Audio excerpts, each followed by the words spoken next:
was she watches like these crazy random YouTube shorts, but when she's trolling people on the game, she'll put like the phone to the laptop microphone and she'll play that dun, dun, dun, dun, dun, dun, dun. And I'm like, yo, I was like, come on, I was like, please stop. I was like, don't become a troll. Like, please. You're giving me PTSD, bro. Just listen to that theme, bro. I'm like, fuck. She don't even flashback she don't to even Chemical Zone Volume 2, Part 2. Bro, like, fuck that level. Bro, exactly. She don't even have a clue because do you remember when it's that big ass space with the water and it's just that one platform that you got to jump on, and if you miss it, now the very skilled Sonic that all the way down, and then you got to go all the way back up and jump on those fucking those revolving changing platform. Oh my god, bro! Listen, don't please. One time, I actually hit that. I actually cleared that with the one time, speedball. Yeah, me too. One time, me too. I did it one time, and I can never do it again. You got to time it. You got to time it. It was God's timing, and He said, "All right, I'm gonna let you feel like a G one time when you were a kid, but never again." Yeah, bro, one time, and you clear that whole fucking thing, and then you feel like a goon after that, and then Robotnik probably bust that ass as soon as you get to him. God, I hate that fucking that. And, all right, what was worse? Level, what was worse, Chemical Plant or Labyrinth from the first one? I think Labyrinth. I think Labyrinth because one, it was longer, and two, there were three of them. Oh my god, it was because I think the third one like it was water, but then you go up and it's white and pink or something like that. Yeah. Well, let me make Jesus, sure. man. I need that in Sonic 4. I need Labyrinth. Have we had Sonic Underwater in Sonic 4 or no? No. Yeah, I need Labyrinth. They said Sonic 4 is going to go darker and they might time travel. That's just a rumor, but I'm ready for whatever at this point. Anything that requires more special effects and less actual actors. Like I want a whole CG. Like let's Super Mario Brothers this shit. Like I'm ready for a whole CG Sonic. Yeah, there's three levels to Labyrinth. Yeah. God fuck that damn, level. yo. So that one sucks now, when it's even more because you got to do it 3 times. And then remember, unlike Chemical Plant, you just have to do it twice. There's that part in Labyrinth where the water just blows you through the tunnel, and you got to hold on to the bar, and then it blows you back, and then you hold on to the bar again, and it blows you back into a whole nother part. Like, yeah, Labyrinth was a dick, yo, for real. Like, fuck you, Labyrinth. Chemical Plant is child's play compared to Labyrinth. Now that I think about it, I think Chemical Plant and Metropolis were both three levels, 3 zones. Sonic, man. PTSD for every child across America. I had an easier time beating Part 2 than I did Part 1. Because once you clear Chemical Plant, it is pretty much easy.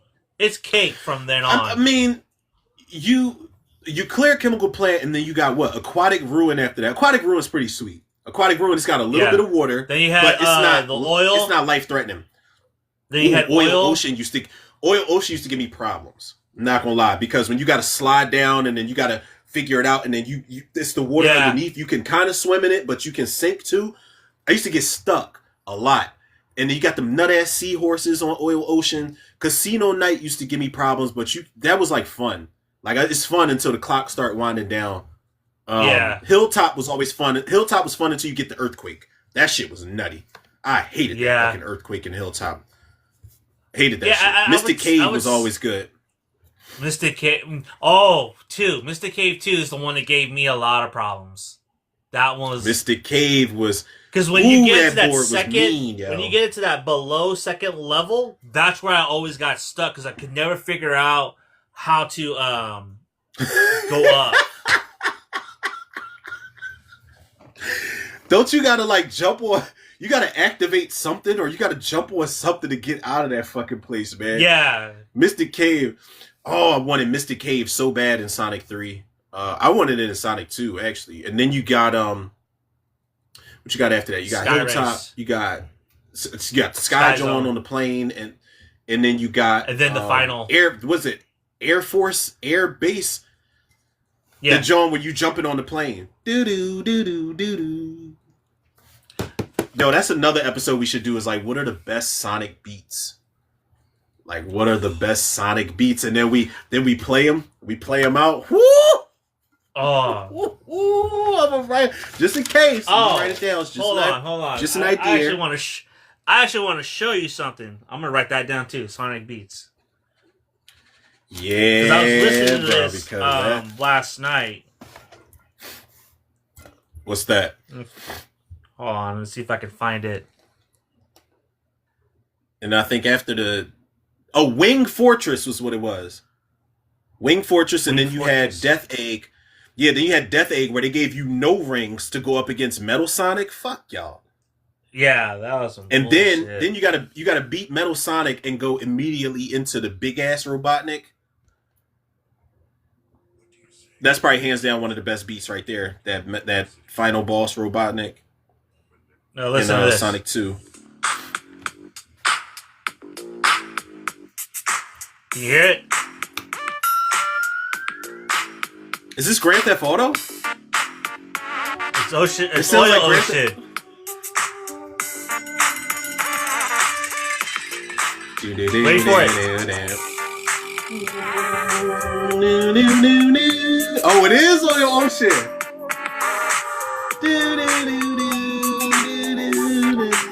Who made this? This sounds like the Grand Theft Auto loading screen, but it sounds like Oil Ocean. Yeah.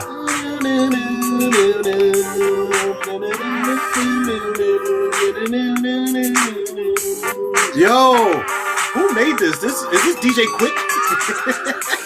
Listen.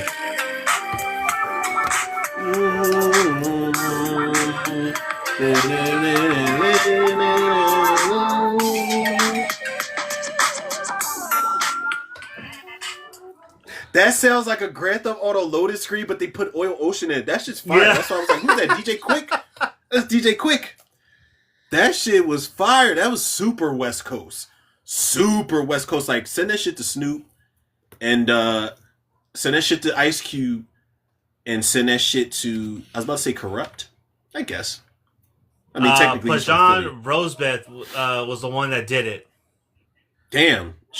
Big shout out to him, man. That was a sick ass mashup you did, bro. Well, sample. Yeah, that shit was fire. That shit was. I just happened to stumble onto it. I was listening to Hilltop Ocean. I was listening to Hilltop because that's one of my favorites. And then there was another one that they did. Every Little Step I Take by Bobby Brown. And they mashed it up with one of the Sonic beats, and it matches up perfectly. Oh, what was it, Spring Yard? That Every Little Step I Take? Yes. Yeah, that's always the one they compare to Bobby Brown shit. And it's like, yeah, checks out. That's in my top, probably top 5 Sonic beats. I'm just, spoiler alert. Yeah. People, I'm just telling y'all now, Spring Yard is like, yeah, it's like that. All right, I'm gonna write that down before I forget. My child is really knocked the fuck out, yo. I knew it was gonna happen. It's only a matter of time.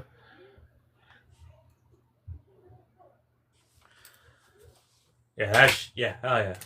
But yeah, that's and of course as I'm scrolling through YouTube, I swear to God they be listening because I didn't type shit in that we were talking about just now, but it just so happened that we were talking about game music and I scrolled past the Halo 2 menu music, which sometimes makes me cry, people.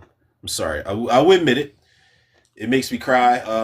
The Halo 2 menu music is something that I think should be included in the movie in the third act after the battle sequence is over and we have lost some warriors and we have gained some warriors. So Steven Spielberg or Peter Jackson, if y'all ever happen to see this episode, we still need that.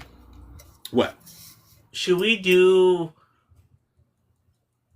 not just Sonic beats, but should we do like top video game soundtracks? Yep. Because Toe Jam and Earl gonna make the cut for me.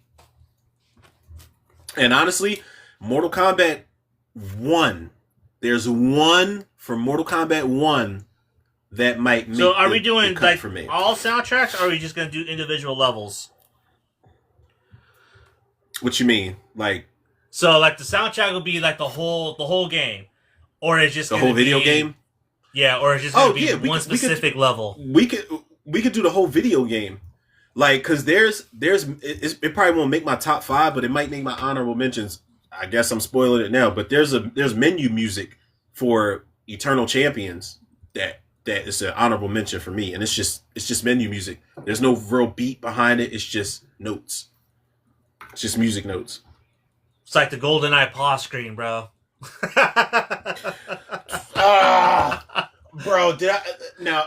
We just paused already it every time that came on, did we pause it and just like chilled out to it? It's like, yep. All right, let's get back into it. My nephew has GoldenEye on his Xbox One, and bro, I was like, how many controllers you got? And he was like, I only got 2. And bro, I had to refrain because I'm like, nope. I said, let me decompress from the week. I said, let me decompress and let me chill.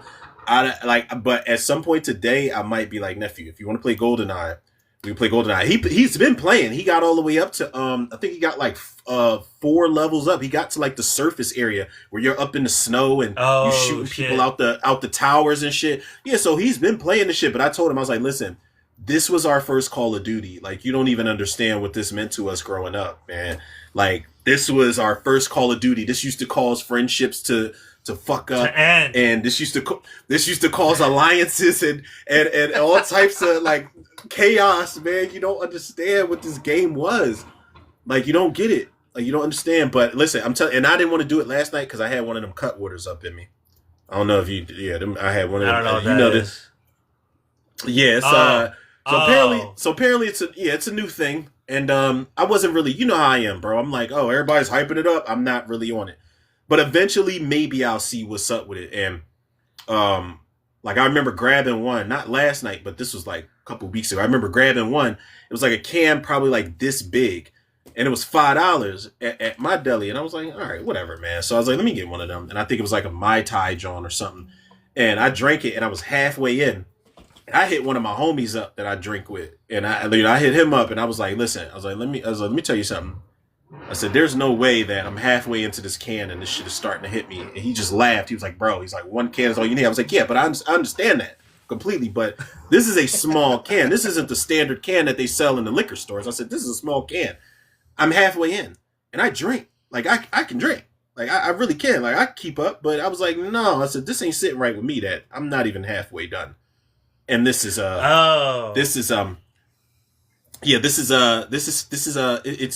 not doing me well. What flavor? It wasn't hallucinating. I think the first one I had, I think might have been oh no, it was the Long Island one. The first one I ever had was the Long Island one. Well, the first one I had to myself. Yeah, the first one I had to myself was the Long Island one. I think my sister had one, and she gave me like a little sip of hers. But the first full can I had to myself, it was the Long Island one. And I hit my homie. I was like, dog, I said, there's no way.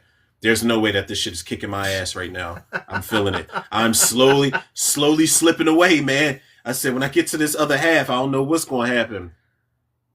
And sure enough, like, yeah, they're strong, yo. It's like when Four Locos first came out. And everybody was getting fucked up off of them. And they had to pull them off the shelves because college kids were dying off them because they kept drinking them all recklessly. But this is, those Cutwaters ain't no joke. Now, me playing GoldenEye off. Plus, if my nephew would have bust my ass in GoldenEye, I would have blamed the Cutwater. I'd be like, well, I was drunk, man. What the fuck? Yeah, right? So then you never got it down. It's like, hey, I beat you. Like, what's up? Listen, I wouldn't be surprised, like, because my nephew, the only thing he can't beat me in is Mortal Kombat, but the only thing I can't beat him in is fucking Call of Duty, bro. This nigga is a beast. He is a monster. On Black Ops, like, he was fucking, like, I was getting wrecked in Black Ops, yo. And I was just like, all right, like, when you sit up and it's like, all right, let me start playing for real. Like, I was just playing with you at first. But you ever sit up and lock in and nothing changes? Like, he plays online. Like, I'm just like, all right, man, I ain't got nothing for you. Like at that point, let's play together. Like let's just play the zombies. You want to join forces? Because you can protect me. Shit. Right? You like, have to carry you. Yeah, exactly. Like, yeah, man. Protect me for these fucking zombies, dog. Like listen, I've never gotten past level 8 on them zombies, man. Yeah, and listen, my man, God rest his soul, man. 4. My man Jonesy, God rest his soul, man. My man Jonesy used to come over. We would like we would smoke something, we would eat something, we would drink something, and he would bring over Call of Duty, and he'd be like, yo, he would call me up beforehand, like, yo, you trying to play the zombies? And I'm like, all right, yeah, I'm trying to play zombies. Let's go. But we would get to level 8, and then like we would just geek too much because when it gets to the point where you have to constantly hit, like keep that button hit, and you got to keep running, you can't even stop to hit the box, or we would open the box up and then we would kind of like circle back around and then try to like swoop something out of the box and then keep circling. But when it gets to the point where you got to run and gun until the timer runs out, and then you got to hit the portal at some point, I was like, yo, this is too much, man. Then the monkeys come out, the monkeys with the green mist coming off of them. I was like, yo, I don't even know what to do at this point, bro. I don't know. Now, I love the zombies on, what was that, Call of Duty World at War? Because remember, they send you can send the dogs out at some point. Oh, yeah. I love that shit, man. Love when you can send them, you can sick them dogs on them, man. I love that shit. Good times, man. Gaming, people. Back when people used to play actual video games and not this bullshit that they see today. Microtransactions and all this shit. Yeah. I saw a post where it was like, yeah, I remember when you had to play the game to unlock the characters, not pay the game to unlock the characters. And I was like, ooh, that's a bar. That's a bar right there. Or learn the cheat code to unlock them in certain cases. Tips and Tricks magazine. Tips and Tricks magazine. I was all in that bitch. Tips and Tricks. And then when AOL start popping, I was on that shit. I don't remember. I think it was Alpha. You had to put in a code, a sequence of buttons to unlock Dan. Dan. Yeah, Dan. Same thing with Akuma. You have to do the exact same thing too. I think it's yeah. I remember that with Akuma for sure. You unlock Akuma, but then once you unlock him, you have to push up twice on Ryu in order to get his character. And then remember Mortal Kombat where you had to hit the button, like you had to hit certain buttons to flip over certain icons. Remember to give you like a row of different icons and shit, and you got to flip them and have different combinations and shit. But I think like Mortal Kombat, the second one, I think the only person you really had to unlock was Jade. Jade was in it, but she wasn't a playable character, I don't think. I think Mortal Kombat 3 was when you could start unlocking characters. I don't remember. Yeah, Smoke, Original Smoke, and Original Smoke. Yeah, there you go. I think that was the only one. And then until Trilogy, then you had a new Cybot and then someone else. Oh, that's right. Yup, Noob Saibot. You had Rain. Did you have Ermac and Rain introduced in that shit too? Not in Trilogy. Rain, yes. Not Ermac.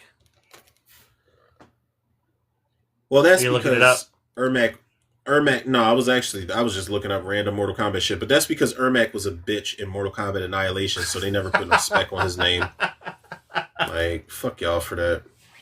That's one character I hope we get in Mortal Kombat 3, because 2 is going to be a banger, undoubtedly. So I hope we get Ermac in Mortal Kombat 3.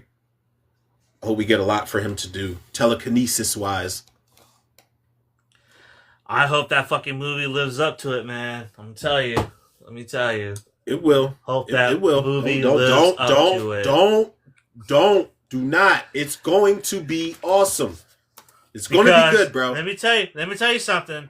If that Street Fighter movie is better than Mortal Kombat, we're gonna have some problems. We in trouble. We are in trouble, yo. Yeah. We are definitely in trouble because honestly, I got more out of the Mortal Kombat 2 trailer because I'm a Mortal Kombat fan over Street Fighter, but that Street Fighter trailer, I was like, all right, we got a fucking rivalry going again, man. We got it. Yeah. Because back in the day, what? Mortal Kombat came out in 95, Street Fighter came out in 94?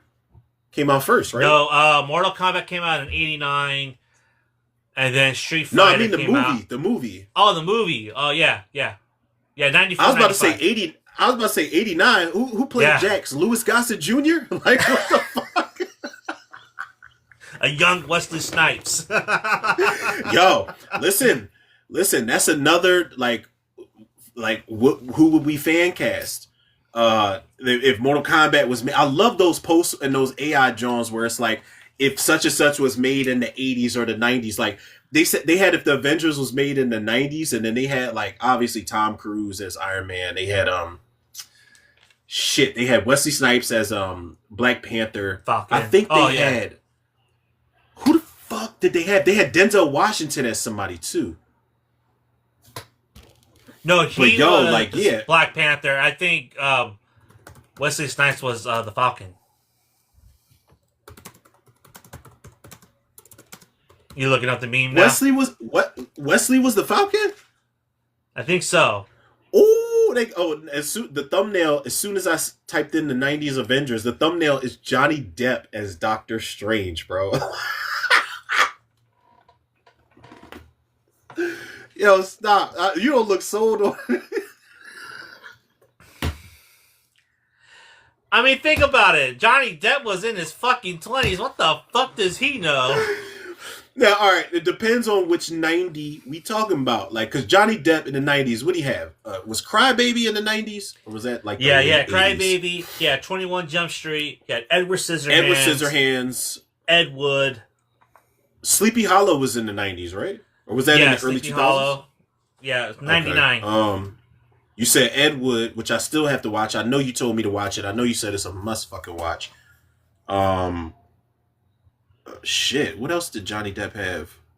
Shit, now see, this is where I lose my movie card because I almost said, I was like, wasn't he in Pump Up the Volume? Like that wasn't fucking, like that wasn't Christian Slater. Yeah, I need to get my shit together. Apparently I do. What's eating Gilbert Grape? So classic movie for anybody that's never seen it. Amazing film. They got Jean-Claude. Why do they keep doing this? Now this is somebody that says Avengers cast trailer fan made. Why is Jean-Claude Van Damme Captain America? Like, why do y'all keep casting this guy who's not American? Shut up! Really? Really? Wow. The thumbnail. Swear to God, bro. The thumbnail. Black Panther's face is covered up, but Jean-Claude Van Damme is Captain America. From what I'm seeing, Sarah Michelle Gellar is Captain Marvel. Elijah Wood is Spider-Man. Who's that? Keanu Reeves is Doctor Strange. I can see that. Yeah, absolutely. I would love that. And I can also see that too. Keanu Reeves is Doctor Strange.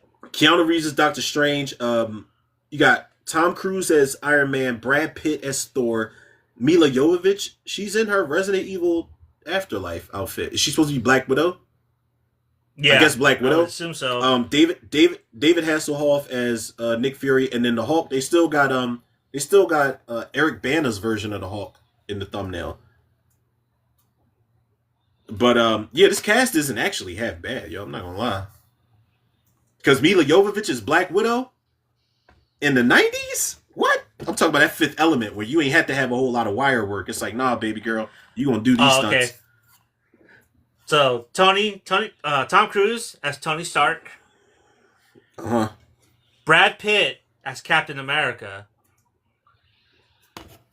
I'll buy that for $1. Dolph Lundgren as Thor, which I can kind of see. Yeah. Yep. I'm with it. You're gonna love this one. You're gonna love this one. David Duchovny as the Hulk. No. Wait.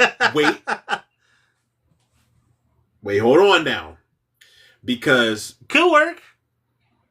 In his defense, and it's crazy because I'm not a big fan of his over the guy I'm about to mention. But I'm sorry, man. It'd be more interesting to see David Duchovny as the Hulk as opposed to Mark Ruffalo. I'm sorry. I'm sorry, man. There's more mystique behind it. There's more mystique behind the character. There's more interesting performance behind the character. Mark Ruffalo, I never really understood why we didn't get Edward Norton back. Like recasting. Oh, because he said the movie was trash, bro. He said the fucking movie was garbage. He fucking hated doing the Incredible Hulk. He didn't want to do it. It was contractually obligated. Yeah, Feige was like, "Oh, for real? All right, Ruffalo, we got you." Yeah. Edward Norton should have been humble as shit because you were a terrible villain in the Italian Job. You were a fucking pipsqueak in that shit. Oh, so no. He also definitely stayed humble. That was also a contractual obligation. He didn't want to do it. He was supposed to. He wanted to get his contract bought out by Paramount. He didn't want to do the Italian Job. So he did everything he could to sabotage that fucking movie. Makes sense because his role was so boring. He's like, look, don't talk to me about it, man, because I don't even care, man. I just robbed you guys. What do you want from me? He's like, what do you have a cable company? What do you have a cable company curfew? And I was like, I want to tear your fucking face off and put it on my fist and punch you with shit. Like, I hate him in that movie. I hate him. Uma Thurman as Black Widow. Ooh, you know what? I almost said no because I thought of Poison Ivy unfairly, but then I thought of Kill Bill, and I was like, she could put the work in.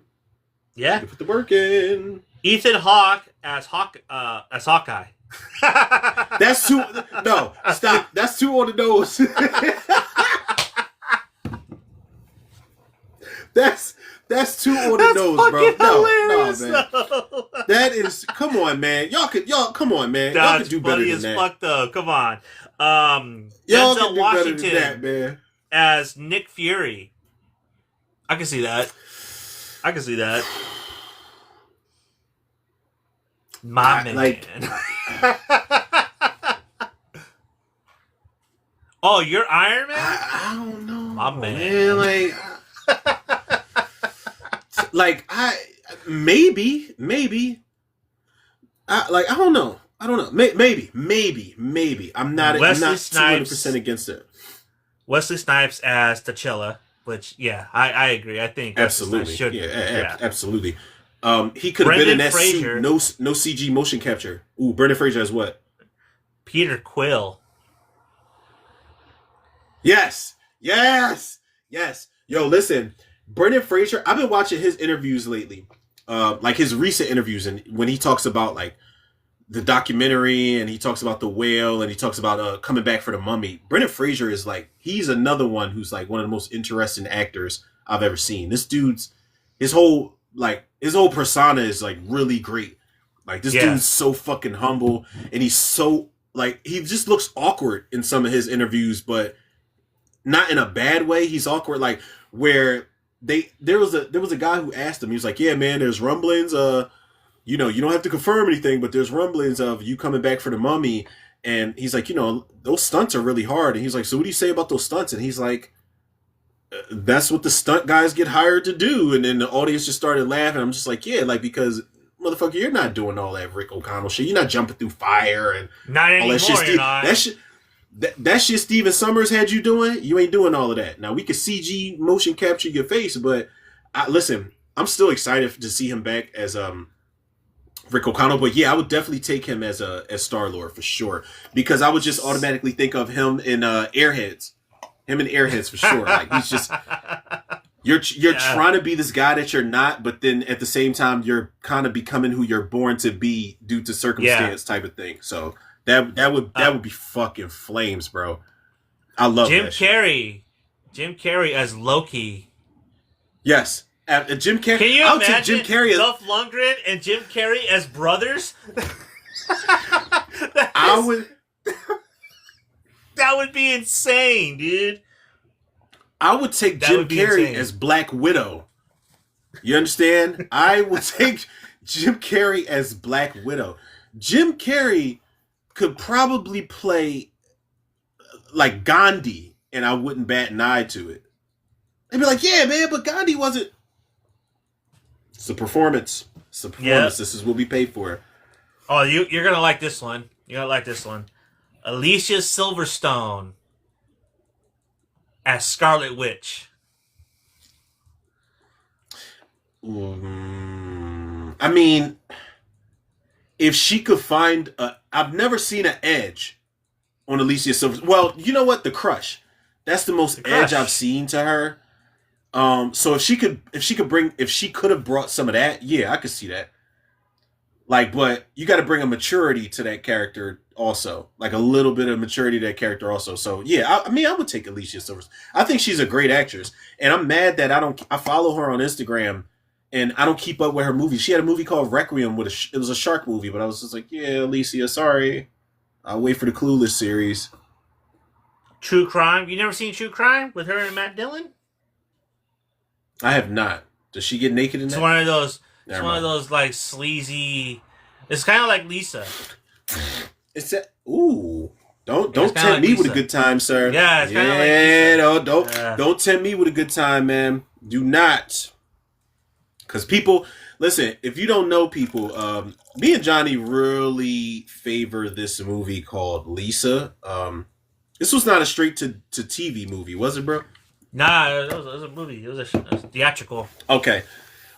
Same director as Poltergeist 3. I hope I don't send anybody running for the hills when I say that, but no, it is a really good, like, I guess psychological stalker thriller movie directed by Gary. The original If y'all have not Catfish seen movie, Lisa, bro. it's really good. It is basically the original Catfish for movie. sure. Yeah, this is way before Catfish, man. This shit was it's gold, man. That movie was a staple in my childhood, man. Like, I swear it was. Like, I love that fucking scene at the end where they're hiding under clothes and shit. It's just so fucking like it's so regular. And that dude, man. Like, what if they made a Lisa part 2? Like, is that actress doing anything right now? What's she been up to? Step by Step reunion? Stacey? I don't even think she would do that, bro, to tell you the truth. he said oh. And I'm sorry. Recipe shout out to Suzanne Summers. I'm not trying to be smart. Recipe shout out to Suzanne Summers. I used to watch Step by Step, but I'm just saying. You go back and watch certain TV sitcoms and you realize, like, yeah, this isn't realistic. These parents ain't shit. Yeah. Yeah. There's their cousin living in the fucking van in the back, Cody.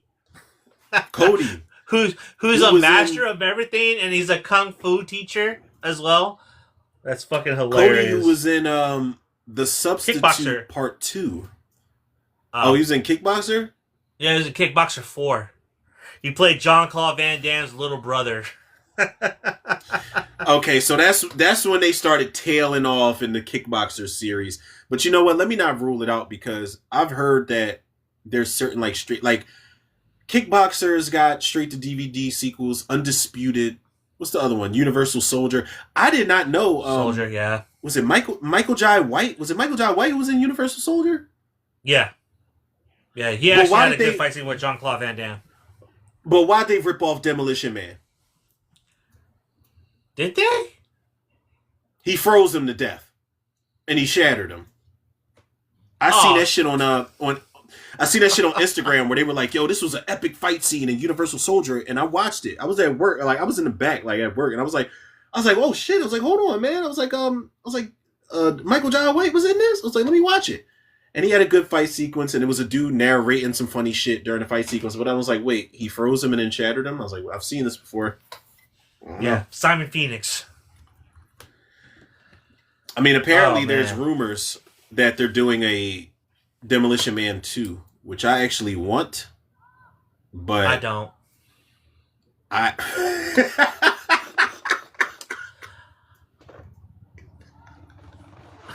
don't. Unless it's going to be like... Unless it's like Stallone's kid. His daughter. Remember, he had a daughter. It had to be Demolition Woman. And you know they gonna hate that. Yeah. They gonna be outside. Of what was Demolition Man? Was it Universal? They gonna be outside of whatever studio. Warner. It was actually Warner Brothers. Riot. They gonna be out there with the signs and shit. Women can't do stuff. How dare you gender swap Demolition Man? Yeah, right. Seriously. That's one of the reasons why they didn't go see the Thunderbolts, because it was led by women. Yo, how was that movie, bro? Because I didn't from the see trailers, it. I didn't see it. I Oh, didn't see it. I thought you saw it. Yeah, I thought you saw it. No, Yeah, I didn't see it no, either. it's just like the commentary because I see on TikTok everyone's all like, "Oh my god, how do you have like women lead this group of men and stuff like this?" I'm like, who gives a fuck, bro? Me, I'm like marveled out. I don't care. Like you're not gonna do anything interesting, Yeah. and like we talked earlier in the show, I don't really want to watch anything Marvel. So unless you're gonna do something interesting and something fun and something daring, then you got my attention. But the movie just plays it by the numbers. As long as they kill Steve Rogers when they introduce him, yeah, I'm cool with that. Take some fucking risks. Other than that, like, yeah, no, I'm with you, bro, because this Avengers Doomsday, I think, is going to make or break me moving forward, because I've already had Marvel fatigue. Like, I'm really like picky about Marvel shit. I have not watched the Marvels. I have not watched the Thunderbolts. I got all intentions of watching the Thunderbolts. The Marvels, I do want to watch it because I want to see what Nia DaCosta did with it and how she blended those three characters together. But I haven't seen any of the shows. I haven't seen I want to see Werewolf by Night also. Like Werewolf by Night was a Marvel property. I want to see that shit. That was like, oh my god, like, yes, Marvel, do more of that, please. Like, do more of that stuff. But that's what everybody said. They never did anything with it. Because exactly what you said. No one showed up for it. No one showed up for it. So yeah, like, you can't be mad. You said that shit perfectly, bro. When you named all of those different properties and you was like, the problem is nobody showed up for those. And you are absolutely right, because it's a lot of it is the fans' fault, but like a lot of it is Marvel's fault too. I mean, it's like a 50-50 thing. It's really 70-30. It's 70-30. Yeah, it's 70-30 because you motherfuckers are in charge. All we can do is go see the shit. It's up to y'all to create and pump the quality shit out.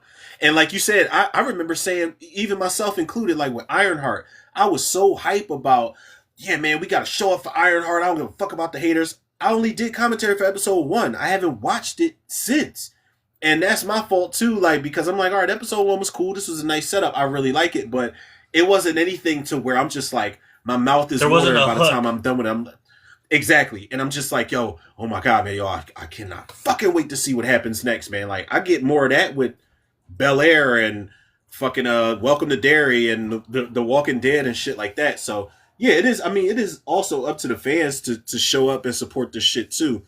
But Marvel just gotta get a fucking grip. Yeah, they got to get it together, because honestly, if James Gunn is gonna do what he's gonna do with DC, they're gonna have a problem. Seriously. It might be DC's time, bro. It might be their time, bro. And honestly, long overdue, because I said this and I was wrong. I spoke too fucking soon, because I was looking at my Facebook memories and I was like, I was talking about like Aquaman. Never do that. I was talking about Never do that.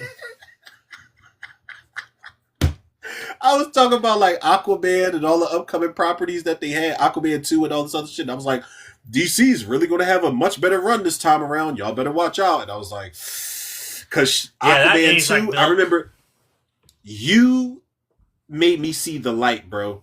Because Aquaman 2, you did not give that movie the pass that I gave it. And I remember when you talked about it, when we did a stream, I don't remember which stream it was. I was like, let me go back and watch it, because I remember having complaints, but I was like, I feel like I gave it a pass because, it's the last Aquaman movie. But I went back and watched it recently, probably like a week or two ago, probably like 2 weeks ago. And I was like, this is not good. Even in comparison to the first one, which wasn't super great, but I love that first one. It's cool. It's fun. It's a visual epic, but, yeah, man, like, and Shazam 2 was ass. I was like, this shit is ass. Wonder Woman 1984 was ass. Cheeks. God damn, and I was hyped for it. It's what happens when you don't get the directors and the people that are directing other people's, the other characters that are in your universe, and don't tell them, like, this is what I want, this is the tone, this is the direction. And everyone's out there doing their own thing, make their own standalone movie, and making the characters different from how we saw them introduced. So, like, it doesn't work.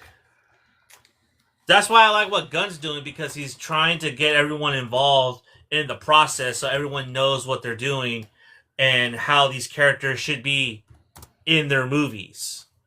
So I think people can hate on James Gunn all they want to. Yeah, I think so too. And Supergirl next year is definitely going to be the litmus test for sure. I mean, it looks cool, bro. Like we talked about it on the last stream. It does look cool. Now I'm not super fucking, pun intended, I guess, crazy about Supergirl, but I remember watching that original movie a lot on HBO back in the day. They always ran that original Supergirl movie on HBO back in the day. But I never watched like the CW shit. But I remember when they reintroduced her in The Flash. And the actress, I can't remember that actress's name. Let me look her up. But that actress who played her... Oh, Melissa Benoist. Oh, I put the Flish. The fuck am I spelling? And I put and I typed in the Grant Austin one. Fuck the... Ugh, God. We don't want that. We don't want that. Oh, no. The Flash, the movie Flash chick, Sasha Calle. She was a badass, yo. Okay, yeah. She was a badass. Her introduction on that rooftop where she blocks the bullet and then punches that dude, like, it saves Batman's life. Batman was about to get shot in the face. Like, he was about to get shot right in the mid, and she blocks that bullet. I know it looks super CG, but yo, her introduction was bad. She had intensity, and I was like, God damn, like I hope to see more of her, but we'll never see her again. However, I'm willing to give this new Supergirl a chance because she's in her party phase and this, that, and other. Crypto's in there, and I want to see how much she doesn't give a fuck. Like, I want to see what it's going to take for her to give a fuck about saving the world and being serious about everything. This is like the female version of Hancock. yeah, yo, for sure. For sure. You know what I mean? Yes. Yeah, she like when Crypto pissed on that newspaper with Superman, she was like, well, she got it on there all the way this time. It's just like, damn, like, are you gonna be all right to save the world? Because if she picked me up and flew away with me, yeah, put me down, yo. You all right? Like, yo, put me down. Like, I'll walk from here. She must be drinking a lot of those cut waters. Yeah, exactly. Exactly, bro. I'll be like, yo, just put me down right here. Like, I got it. I live right around the corner. You ain't got to worry about it, Supergirl. Cal. I got you, Cal. All right. You ain't got to worry about it. Our main event. We're going to go on into our main event. And our main event is Christmas movies. Last year, we did our Christmas horror movies. Our top 5 Christmas horror movies. This year, we're just going to do regular Christmas movies. Which was really difficult for me because a lot of my Christmas favorite movies were horror movies. Oh, for real? Yeah. And I was like, only God damn it. Damn, I had to really sit and think about this. I had to really sit and think about, like... I'm definitely curious to see what's on your list now. I'm not even happy with my list either. And I'm kind of like... Me neither. So, all right, cool. So now I don't feel as bad. I don't feel as bad. You're in the same fucking boat as me, bruh.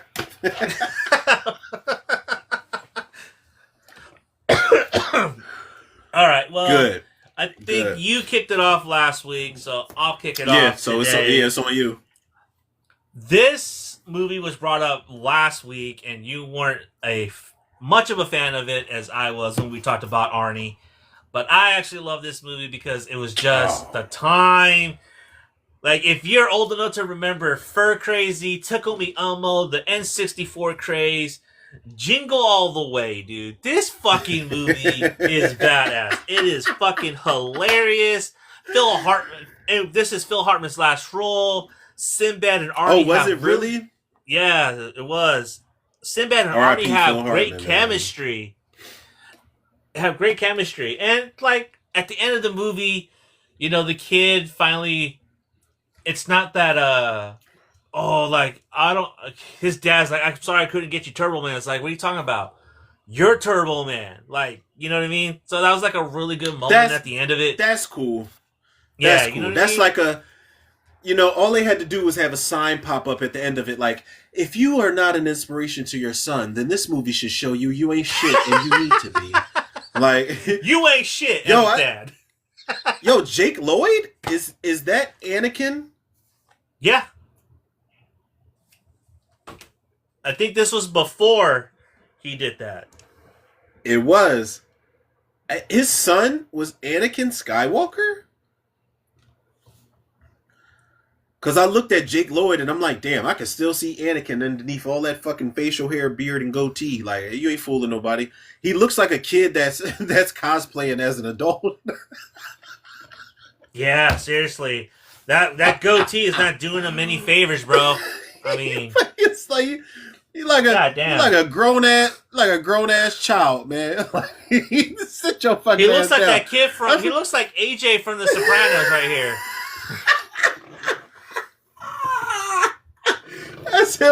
That's him going into a bar. May I have? Remember how Jesse was at Nightmare on Elm Street 2? May I have a beer, please? It's like, oh what? yeah. It's like, kid, get the fuck out of here before we call the police. Yo, that goatee. That goatee is wild, bro. What the fuck is nah? It's like he tried to do a soap patch. It's a soap patch. That's what it is. I'm not making fun of him because it's like, what if he might have like that Andy Milonakis, Ralph Macchio thing where it's like, no matter how old they get, they might not like age like everybody else. So I'm not trying to make fun of. Yeah, I'm not trying to get canceled and make fun of anybody that has that going on, people. I'm not. But Jake Lloyd, come on, y'all. Like, y'all know. Jake Lloyd, like, this motherfucker looks like an old child. Like, he looks like an elderly child. Yeah. Who was like, yeah, I'm going to put a mustache on the fucking... He put all this shit on. And what's worse that it's like the pencil one, too. You know what I mean? It's like the pencil style mustache. Bro, listen. Like, goddamn. You know what? I'm going to be transparent for 2 seconds, man, before I let you get back to this movie, man. You know, I'm not going to laugh too much because I've done it. I remember we're not best friends anymore, but one of my old best friends used to live across the street from me when I lived in South Philly. This motherfucker was hitting a different chick every couple of days, if not every day. I'm telling you, he was bagging them, bro. And we became so cool that he was like, yo, you my little cousin. He was like, yo, bring a friend for my little cousin. So he would always have a chick like come and bringing her friend so that I could talk to them a lot of times. So we met these, I was like 12, bro. And these girls were like fucking 17. And I told them I was like 16, 17. And I remember he called me. He was like, yo, man, he called me on a house phone. Yes, people, we had these things called house phones back in the day. And he called me on a house phone. He's like, yo, such and such is 3 of them around the corner. You coming around? I live around the corner. How I'm going to say no? I'm not doing shit but playing the game and probably watching movies. So I'm like, all right. And I don't know if I told you this. I spiked my boots with Sega Genesis cartridges to make myself look taller. But what I did was I took my mom's, like the little, whatever it is, the little eyebrow liner pencil. And I did this. Like, I was like, and I smeared it. I was like, maybe I'll look like I'll have like, maybe like a 5 o'clock shadow. I didn't know what that shit was. I swear to God, bro. I swear to God, bro. I swear to God, bro. I know. Transparency, people, on RNZ Live. Shit. This is awesome. I did, man. Yeah, I was like in my mom's mirror, like, let me put this shit to make it look like I got a mustache and smear it. I was like, let me smear it enough to where it looked like it's probably growing in, but it's not. And I was like walking all weird and shit to the corner to go meet him. Like, yeah. Jake Lloyd. The black Jake Lloyd, bro. Well, you can't leave me hanging like what they say. Did they make fun of you? Did they notice? What? No, I was kind of like standing still. Like, yeah, I'm all right. Yeah, I'm good. I'm good. Everybody's 17, right? Like being weird and shit. So fucking weird, bro. I'm telling you, man. I was so weird. I did not. Like, I was like 12, man. I didn't know how to fucking talk to girls, deal with girls back then. I was still figuring it out. Oh, my God. But in my hilarious. defense, in my defense, I grew up to be a, pretty solid guy. But, anyway, jingle all the way. Anyway. Yes, jingle all the way. Yes, jingle all the way. Holy shit, man. I know. But yeah, that's fun. I don't even know how I can get back to the movie after this. Wait, Jim Belushi? Yeah, I think he was one of the neighbor dads. You know what, man? You got me about to rewatch this shit because I feel bad. Like I feel like I'm betraying the nation if I don't go back and watch Jingle All the Way. Because I remember when you mentioned it, I was like, yeah, I'm not really crazy about the movie. I remember seeing it and I was just like, it's one of Arnold's But I would go back and watch this though. I did not know it was Phil Hartman's last role though. Yeah. Yeah, it's right before he got shot. Martin Mull, who was in Mr. Mom. He was the one. Night Court. Yeah, he was in Night. God damn, Night Court. People, it was the bailiff. This is a different era we living in. People, when we talk about Night Court, y'all, some of y'all know. Dun, dun, dun, dun. Wait, wasn't that the theme song? Yeah, Night Court. Dun, dun, yeah, I want to be wrong. Now, do you remember Cameron sampled that shit, bro? Yeah. Yeah, Cameron sampled that, and I was like, porridge. Jesus Christ, man. Yeah, this is actually a solid movie. It's actually really fun. Has a great message toward the end of the movie. Arnie does not get enough credit for his comedic timing, honestly. And I think this is a movie that really shows. This is the movie that really shows his timing as a comedian, and I enjoy it a lot. Yeah, I think so. Yeah, because he's not trying to be funny; he's playing it straight. If you watch it again, he's not trying to play it funny; he's playing it straight, but the jokes still land. Right. So, and Sinbad's doing a lot more of the heavy lifting anyway. So this director, I'm trying to see what this director is. Oh, he did the Flintstones. Yo, he did the live action Flintstones, and I'm glad my daughter is asleep right now because she's been asking me to. That was one of the first requests on my list was her. She asked me to do a commentary for the Flintstones movie, and I was like, yeah. I was like, that's the one with Halle Berry? I'll do it. They knew John better Goodman. Than to put Halle Berry in that motherfucker. Yeah, John Goodman and what's my girl name Rick from Moranis. Rick Moranis was in there too. Rosie O'Donnell, but what was my girl name who played Wilma? What was her name? She was in Big with Tom Hanks. Fuck. What the fuck was her name? Hold on. Let me look it up. I want to figure it out without having to look it up, but I'm about to look it up now. Elizabeth Perkins. Of course. Yeah, she played Elizabeth Wilma, Perkins. Man. Yo, yeah, she was in Big. You remember Big with Tom Hanks? Oh, yeah, okay. She was the one that wanted to fuck him.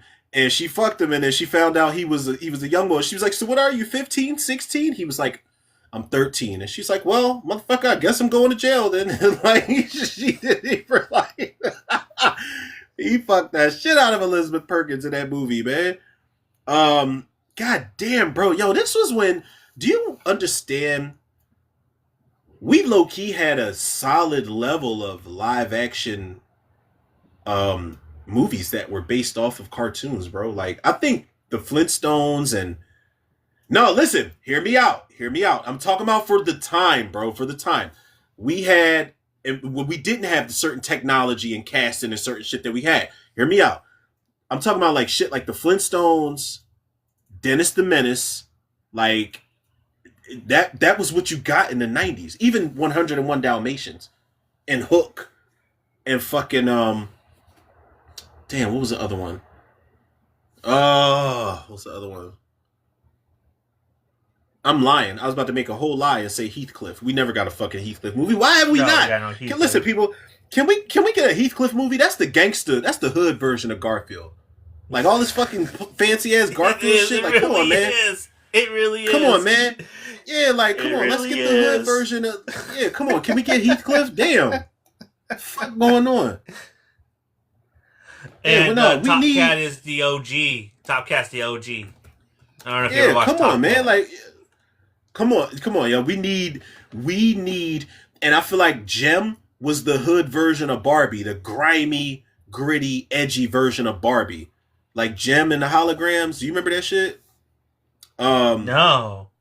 They were like a rock and roll band, Gem and the Holograms, and then they would always get into these hijinks, these dangerous hijinks with the other rival group, the Misfits. The Misfits were a group too, but they had they recorded songs for every episode, and the songs were actually pretty good. Like, come on, man, it was the hood version of Barbie, Gem and the Holograms. I'm telling you, bro, good shit. It was good shit. The movie is ass. I remember me and my daughter watched it. We watched the cartoon first, and I was like, all right, baby. I was like, the movie's here. She's like, yeah, let's watch it, Dad. And I remember we watched it years ago, and she's like, even as a kid, she was never like, again. This ain't it. Yeah, because they fucked it up. Yeah, I didn't like the Flintstones as a kid. I didn't like Dennis the Menace either. God damn, I thought Hook was okay. But yeah, I don't know, man. You are hard to please, man. You are hard to please, man. Man, if I'm like 8 years old and if Dennis the Menace can't keep my fucking attention, bro, you know that movie's trash. I'm just saying. But it was directed by Michael Myers. Like, did you know Nick Castle directed that? No wonder it was dull as fuck. Wait. People, now he said it. I did not. He said it. I did not. I did not say that about Nick Castle. I would love to get Nick Castle on the show. I absolutely love and adore Nick Castle and his portrayal as Michael Myers. Zuko said that shit. I did not. I did not say that shit. Because that fucking kid, bro, Mason Gamble as Dennis, was fucking terrible, bro. I wanted to punch him in the fucking face. No. Well, yeah, that was the point. You were supposed to want to punch him. He said, dude, Dennis the Menace. He's like, Dennis the Menace, the movie wanted to be Problem Child so fucking bad, bro. Look, I understand it was a comic before Problem Child. I get it. But Problem Child did the Dennis the Menace thing way fucking better. I'm sorry. Ooh. Because Problem Child was basically Dennis the Menace. Let's not lie to ourselves here. All right. So if we looking back, did Junior Healy cause more shit than Dennis? You know what? He might have. He might have caused more shit than Dennis. Junior Healy threw a fucking cat. Now I think Junior Healy, it was intentional. Dennis the Menace in the movie, none of that was intentional. It was like, oops, I meant to do that. Let me try to fix this, but fuck it up in the process. Junior Healy was like, nah, I'm gonna throw this cat at your dad. That kid was a fucking sociopath. And honestly, he should have been shot. I'm sorry. Junior Healy, Michael Oliver, no disrespect to Michael Oliver, I think that's the actor's name, but god damn it, sir. You definitely played that role to a T, because I have never wanted to hit a child so bad. When I was a child, then I wanted to hit you, sir. So Problem Child, I always wanted to beat the shit out of Junior Healy. Because he actively did everything. He did. Now, the one time that I feel like Junior was justified, you remember in Problem Child 2, when LaWanda was trying to marry John Ritter, and he was like, I'm about to chase this bitch off, man. I'm gonna do everything in my power to chase this bitch off and show my dad that she's a gold-digging skank. I was like, him and, what was the girl's name? Dixie? Was her name Dixie? Yep. Dixie. I was like, man. I was like, yo, like, let's get it. And they fucked it up by having Problem Child 3. And they recasted everybody. That's Trixie. Oh, Trixie. I said Dixie. I must be thinking of Dixie's Diner. Do you remember Dixie's Diner? I want a live action version of that too. Nobody remembers Dixie's Diner, man. I know I'm not crazy. Listen, people. Was it a cartoon or something? Yeah, it was like a limited cartoon. I remember me and my sister and brother had it on VHS, and I remember it comes on, and you got the Dixie's Diner theme song and all of that, and this, that, the other, and there's like 2 episodes, I believe. Yeah. Come on to Dixie's Diner, grab yourself a counter seat, join the game and have a double treat. And while Darren's over playing pool, sticking mask with Peggy Sue, Frankie's burning What up the the pinball fuck? machine, and Darla's cooking up another scheme. Hell yeah! Listen. I'm about to sing that whole theme song. Let me shut the fuck up because I'm like, yo, you taking me back, man. Yo, I love Dixie's Diner, bro. I love that obviously shit. Obviously, you love Dixie's Diner. I love. Obviously. I love that shit, bro. Love that shit, man. On YouTube right now. Yeah, it's only like 2 episodes from what I remember, but I used to think it was a movie.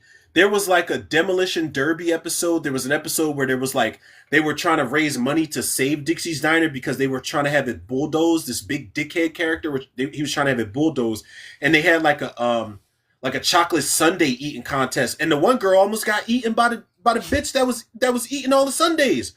Like it was a big John that was. She was eating the sundaes, and she lifted the table up towards her mouth and was eating all the sundaes. And the one girl was like scratching up. She's like, "Yo, help!" Like, yo, I swear to God, bro, yo. Okay, I'm gonna pop this shit in, dude. Like later today. It's 40 minutes. I'm gonna pop that shit in later today and see what's up. I'm gonna see what's up. All right, my number 5? Back to Christmas movies. My number 5 was Jingle All the Way. It's a fun movie, great movie. Love Arnie. What's your number 5? My number 5, I had to spread this shit out a little bit because I felt like I wanted to categorize it. And I was like, all right. I told myself, I was like, I gotta have a Black Christmas movie, I gotta have a horror Christmas movie, I gotta have a Christmas comedy, I gotta have a Christmas this. But my number 5 is gonna be and it was hard to choose from because it was a couple Black Christmas comedies that I could have put up there, but I went with the one that made the most impact on me. So my number 5, as far as Christmas movies is going to be The Best Man Holiday. I don't know if you've seen The Best Man Holiday yet. Have you seen the first one, The Best Man? The first movie? Is that the one with Terrence Howard and Richard Brooks? Oh man, and Harold. It's Terrence Howard, Harold Perrineau, Taye Diggs, Morris Chestnut. Nia Long. What's the movie? Monica Calhoun. The guy that played Jason from The Wood.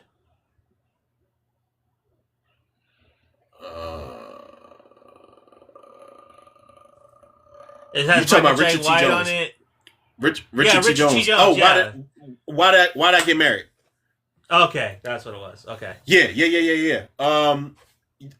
But he's not in there. But the Best Man Holiday is definitely a Christmas movie.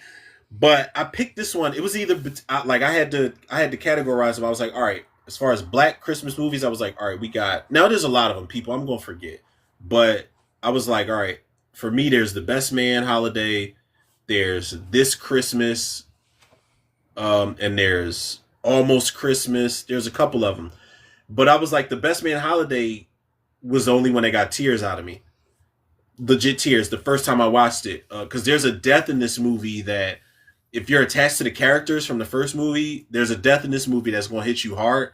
And that shit hit me hard. And like, this was before, I saw it before I did the podcast or anything like that. So when I saw it, I was literally in my room by myself watching it. And then when the funeral scene popped up, like I remember looking around the room.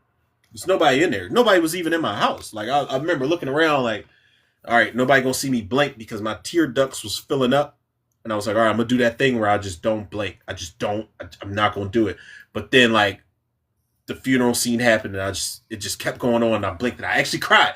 But this is the one that I think it captures like the happiness of the Black Christmas experience, but I think it captures like the dysfunctional shit too, because there's so many moments, man. If you watch the first movie, you see it means more to see how these characters bicker with each other, to see how these characters bond with each other, to see how these characters build with each other and patch shit up. Like there's like unhealed wounds from the first movie that they tackle in this movie that kind of makes sense, but like, even if you haven't seen the first one and you go watch this as a Christmas movie, it's like, bro, it gives you everything, man. It gives you the emotion, it gives you the comedy, it gives you like everything that you want, every box you want to check for Best Man Holiday. I think it does that, and like I think the topper for me putting that at number 5 is that funeral scene, because that character whose funeral it is just like they have characters making speeches, and they have like there's editing in a certain way where it's the funeral edited, and then there's like the burial, like where the casket's lowered into the ground mixed in with that, and it's like there's a lot of shit towards the end of the movie where I'm like, yo, this is goated as one of the best fucking Christmas movies of all time for me. And it really doesn't, it could have went without being a Christmas movie. Like the whole story didn't have to be a Christmas movie, but the fact that they centered it around the holiday season is cool. And everybody got together for like a couple's retreat at the main couple's house for the holidays. The main couple's house who's actively going through a lot of shit still, and they got kids, and the husband's got an NFL contract, and the wife got money, and like it's like everything's cool, but underneath the surface type of shit, I was like, yeah, this is probably the best Black Christmas movie for me.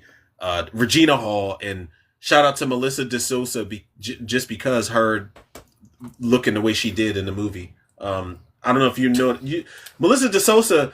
She was in that Fat Joe video. Do you remember that Fat Joe video? All I need. All I need. No. Is you. All I need. Yeah, Idris Elba's in that shit too. But Melissa DeSosa is the chick that Idris Elba's like crushing on and singing to in the video. And there's a scene where she opens up the door for him finally at the end of the video. She's got these shorts on, but we don't even need to talk about them shorts.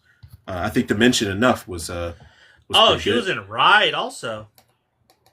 Yeah. Melissa DeSosa's been around for a minute, bro. You got her, Monica Calhoun, Nia Long, Regina Hall, Sanaa Lathan.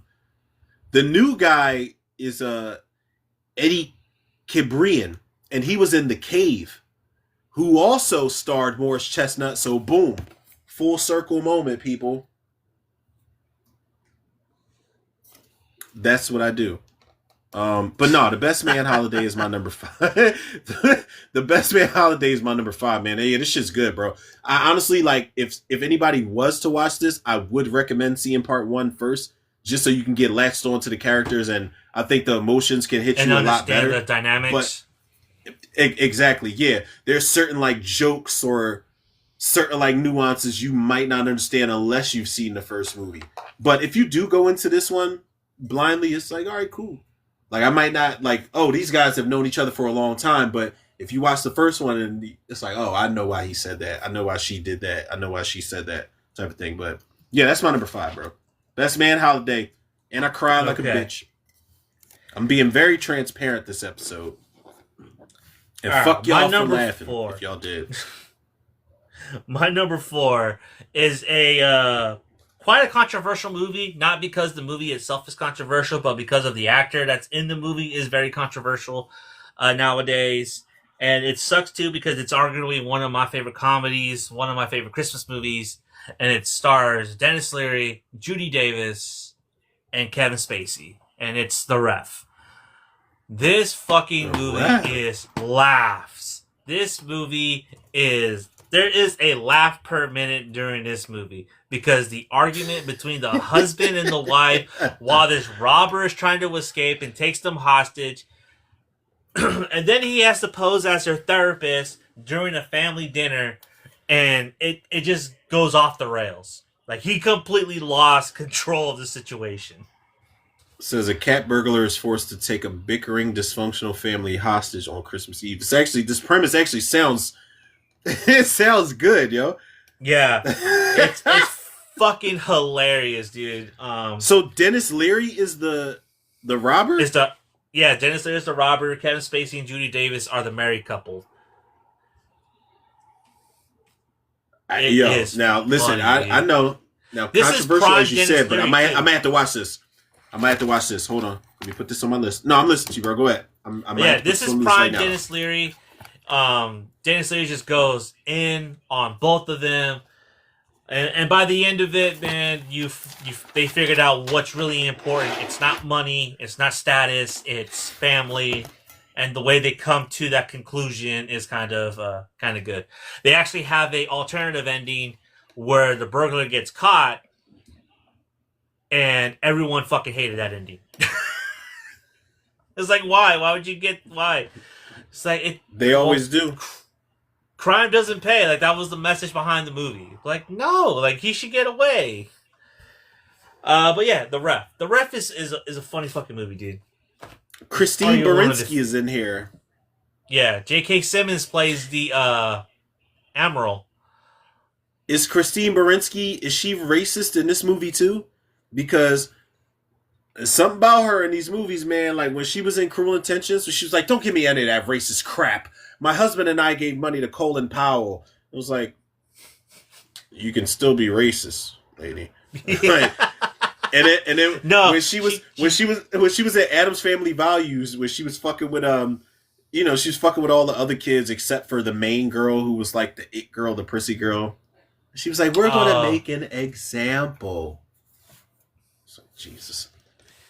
Yeah, actually, it's I think it's actually toward yeah, no, she's racist in this one. Yeah. Yo, Christine Baranski might be racist in real life, man. I'm not sure if she's even acting at this point. Like she might just be projected.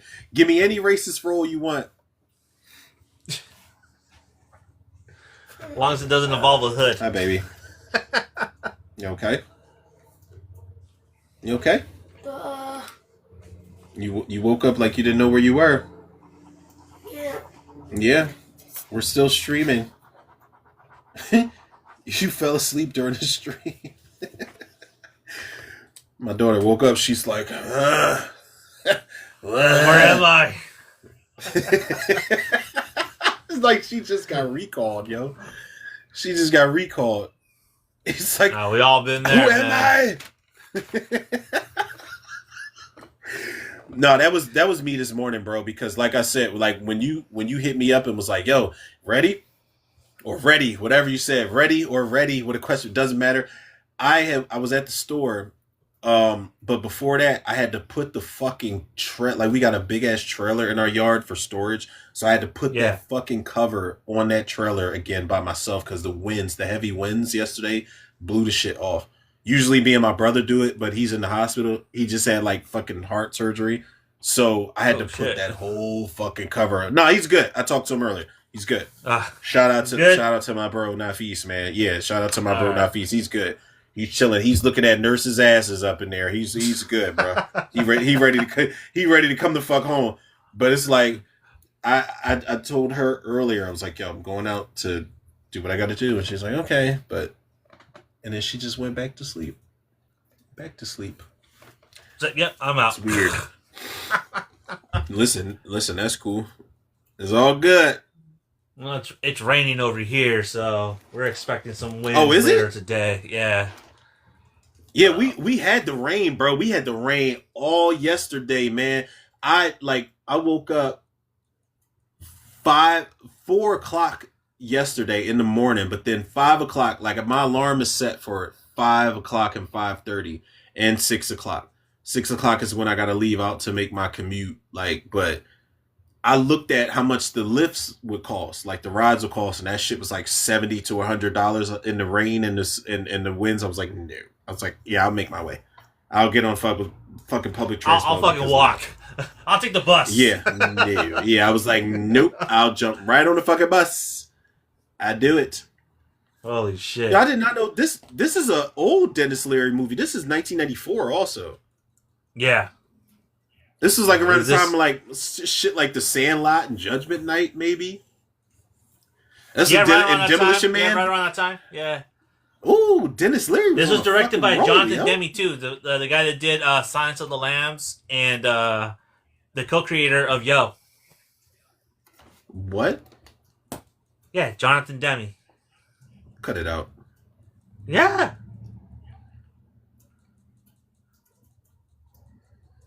Are you looking it up? This shit say Ted Demme. Oh, Ted Demme. My bad. Is that his? Are they related? Yeah, because he passed away in 2002. Because listen, them Demmes, they got a particular style. They got a particular set of skills, and they will hunt you, and they will find you. Oh, this. Okay, I'm this thinking guy, about. I'm thinking about Jonathan. I'm not thinking about Ted. I'm thinking about Jonathan. He directed Push It. Yeah, he did Blow. He did Who's the Man? Yeah, so yeah, this is the right guy. He did Who's the Man 2 years prior. I've never seen it, man. I heard it's terrible. What? Who's the Man?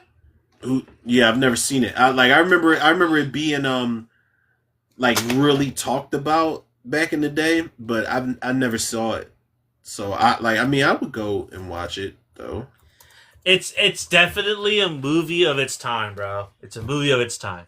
It really is, because it's basically a giant commercial for Yo. It's awesome. I fucking love it. It's awesome. I was like, wait, hold the fuck on. I was like, this is a Christmas movie, and I feel like a lot of people don't give it. There's some people that do give it credit, but the majority do not. There's people that forget that this is a Christmas movie. There's people that don't give a fuck that this is a Christmas movie. And, we just talked earlier about DC, the direction that DC is going in. I think this is probably one of DC's most underrated, if not the best fucking DC movie ever made. Controversial opinion, which y'all know we have on RNG Live, but my number 4 is Batman Returns. Yo, I am so fucking happy that movie is finally getting its fucking due, man. I am so happy that movie is finally getting its fucking due.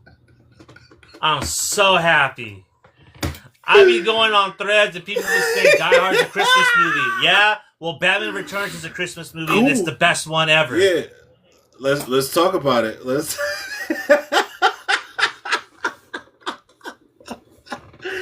Listen, man, Batman Returns now, growing up, sure, it was a Christmas movie growing up, but the older I get, the more I'm like, come on, man, like, this is one of the best, like, everybody's like, oh, Iron Man 3 is a Christmas movie. Don't get me wrong, I love Iron Man 3. I'm one of the few people in the universe that defends Iron Man 3 with everything. However, if we're going to talk about superhero movies, Christmas movies, a fucking Batman Returns, not only is it a gothic horror movie in a lot of ways, but it's an action movie. It's got emotional moments. It's got everything. And then to have Batman in the snow in the second movie, you didn't have to do that, but the fact that you did that, it automatically changes the whole frame of how the fucking movie is watched. And I love that, man. And I think Batman, like, early on in the movie where he's driving the Batmobile through the snow, and there's a shot where you could see, there's a shot where I think it's before he pulls up on the Penguin, when the Penguin's in the library and he's looking up shit on his parents. There's a shot where you could see the tires treading through the snow, man. You could see the snow flipping up with each movement, and I'm like, shit like that, bro. Like, small things like that, man. Shit like the snowfall coming down, and Batman holding that cat at the end of the movie, and kind of looking for Catwoman, and then he goes in, and Alfred's like, Merry Christmas, Master Wayne, and we gotta hurry up and get the fuck home so we can watch TV, whatever the fuck he says. And then he's like, goodwill towards men and women. Like, I love Batman Returns as a fucking Christmas movie. Now, granted, it is a tad bit tragic. Like, I do think that the Penguin is a dickhead, but for the most part, it's like, you look at what the fuck he went through. Like, Penguin, your parents just tossed you. They just looked at you one day and saw you eat the cat and was like, they looked at each other and was like, yeah, nah. Then they just collectively ran and just threw his ass in the sewer. And you're raised by these penguins. You're raised in the sewers, man. So you want to get revenge on this town that abandoned you and the people that abandoned you. So it's a really good story behind it, man. I think a lot of people, they don't really give it credit because it's not the Penguin that they expected. It probably wasn't the Catwoman that they expected. They probably didn't expect Christopher Walken to be a fucking main villain as Max Schreck. You know what I'm saying? Like, they didn't expect Batman to kill people, but this was Tim Burton's Rob Zombie's Halloween 2 before Rob Zombie's Halloween 2, man. I keep telling everybody, when directors take them fucking gloves off, it's a wrap. Like, this was his movie where it was like, all right, I gave y'all my version of what y'all wanted in the 89 Batman movie. Now it's time for me to give y'all what I want to give y'all unfiltered. And everybody was like, oh, well, we can't sell toys and the kids are scared and Penguin's spitting out black shit and green shit. And it's just like, so what? This is, I want that. I want that for my Batman movies. Can you imagine if they actually sold a Penguin that actually spat out black shit or green shit, bro? You know, listen, that shit would have been a hot seller, dude. That would have been a hotter commodity than the Penguin that they had in the Happy Meals. Remember they had the original Penguin? Yeah. And then as soon as you push the shit along and then the umbrella? Like, come on, man. Yeah, come on, man. The umbrella. It's like, no, nobody wants that. That would have been a hotter seller, bro. You're absolutely fucking right about that. Like, if the Penguin, here, you advertise it. Here, kids, here's this push pad for you to put in the Penguin's mouth and spit out glue. And then the parents would have been like, yeah, we're suing the shit out of fucking WB and But that was the problem that they had with it, man. This is one of the reasons why they completely shifted tones with the Happy Meals and the merchandising and the toys overall. And this is why Joel Schumacher was hired. And they were like, Tim, the director's chair, don't even worry about it. Like, yo, executive producer, okay? Like, we got you, bro. And it's like, come on, man. Like, Joe, just if Tim Burton would have gotten a chance to make his Batman forever, Robert Williams. Dude. Robin Billy Williams. D. Williams. Billy D. Williams back as Two-Face. Gina Davis. Fuck. Gina Davis as Poison Ivy. Like, come on, man. Like, just stop. We would have been good. We would have been in good hands. We would have eaten good. We would have eaten good. For sure. As you said, bro, this has been happening since the beginning of time. These motherfuckers are scared to take risks. Scared money don't make no money, man. Like, my brother just literally told me this shit. Like, he was telling me this shit pertaining to something else, but he literally just told me this shit. And I was like, yo, you're absolutely right. But it's like, yo, they don't want to take a risk. And it's just like, let's pull back. Crayola. Let's get Joel Schumacher. Just throw some colors. Colors and lighthearted shit, and we can sell toys. Fuck it. But yeah. I'm pretty sure Tommy said the same thing to Ghost at one point, too.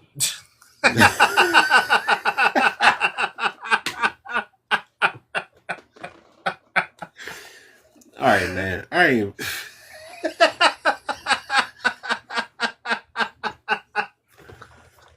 I'm not about to do this with you, man. Fucking.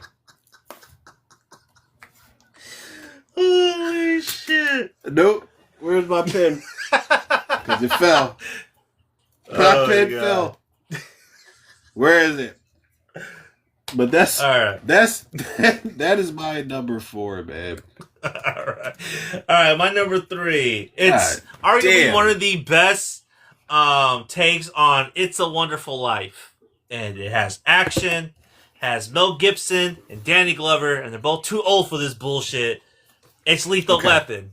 Absolutely. I was not gonna put this one on the list because I felt like, man, it's too easy to put it on there. But the more I thought about it, it's like, it really is a wonderful life with action movies, with action sequences. You know what I mean? Because by the end of it, he's like, you know what?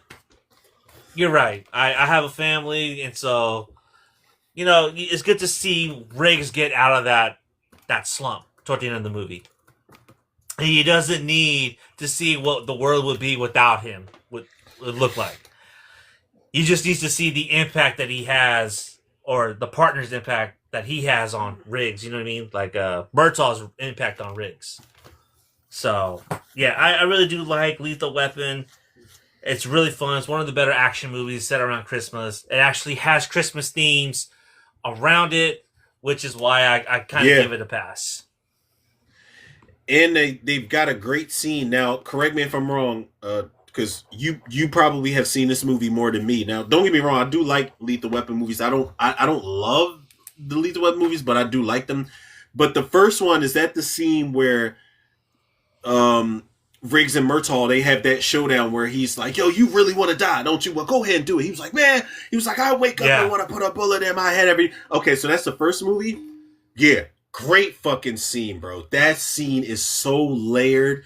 and so amazing. I remember watching that scene like as an adult, and I was like, yeah, this is a lot deeper than I had than originally when I had watched it. Like, this means a lot more to me now than it did when I was a kid, watching it just as like a basic action movie. Like, when you start to watch it as you get older and see like the character arcs and shit that they go through, like even Mel Gibson's introduction, was his introduction with the guy on the ledge in the first movie, or was it before that? No, it's with the trees where he's buying dope from the dope dealers, and he's like, "Oh, $5,000 or the $5 bills," and he's like counting like $100. And like, listen, Mel Gibson. These are.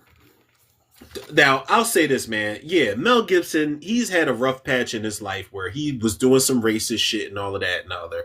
Now, if I single out Mel Gibson, I'm not saying I'm cool with it, but if I single out Mel Gibson, I got to single out every other actor and / director that's done it. So for the sake of argument right now, let's just talk about his performance in Lethal. It's not like he raped anybody. It's not like he fucking was a pedophile. You know, it's not like he Victor Salva Weinstein. Okay? It's not that. Now, granted, I ain't excited to see the resurrection of the Christ, but I will take this time out to praise Mel Gibson off the strength that this is your film that you picked on the list. Mel Gibson's great in these fucking movies, man. That's one thing I can always take away.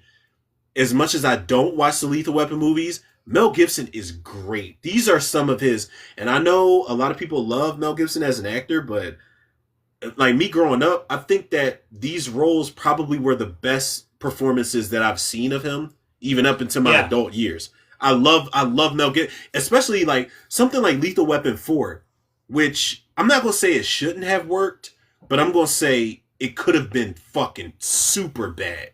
Like, I know there's a lot of people that's like, oh, this is the worst one, but yeah, it's still stacked up against some giants in the franchise. Like, it's the fucking... It's like Bad Boys, you know. All right, which one did you like? All right, but you still got 3 others as bangers. You know what I'm saying? So I feel like with the Lethal Weapon franchise, I do feel like these are definitely Mel Gibson's. Like he's going for it. You can tell he loves his characters, man. He loves this character, and he loves working with Danny Glover. So I'm wondering if he's ever going to return for. You know, like he was supposed to direct Lethal Weapon 5, and he was supposed to direct it, but if he was, I was actually cool with that.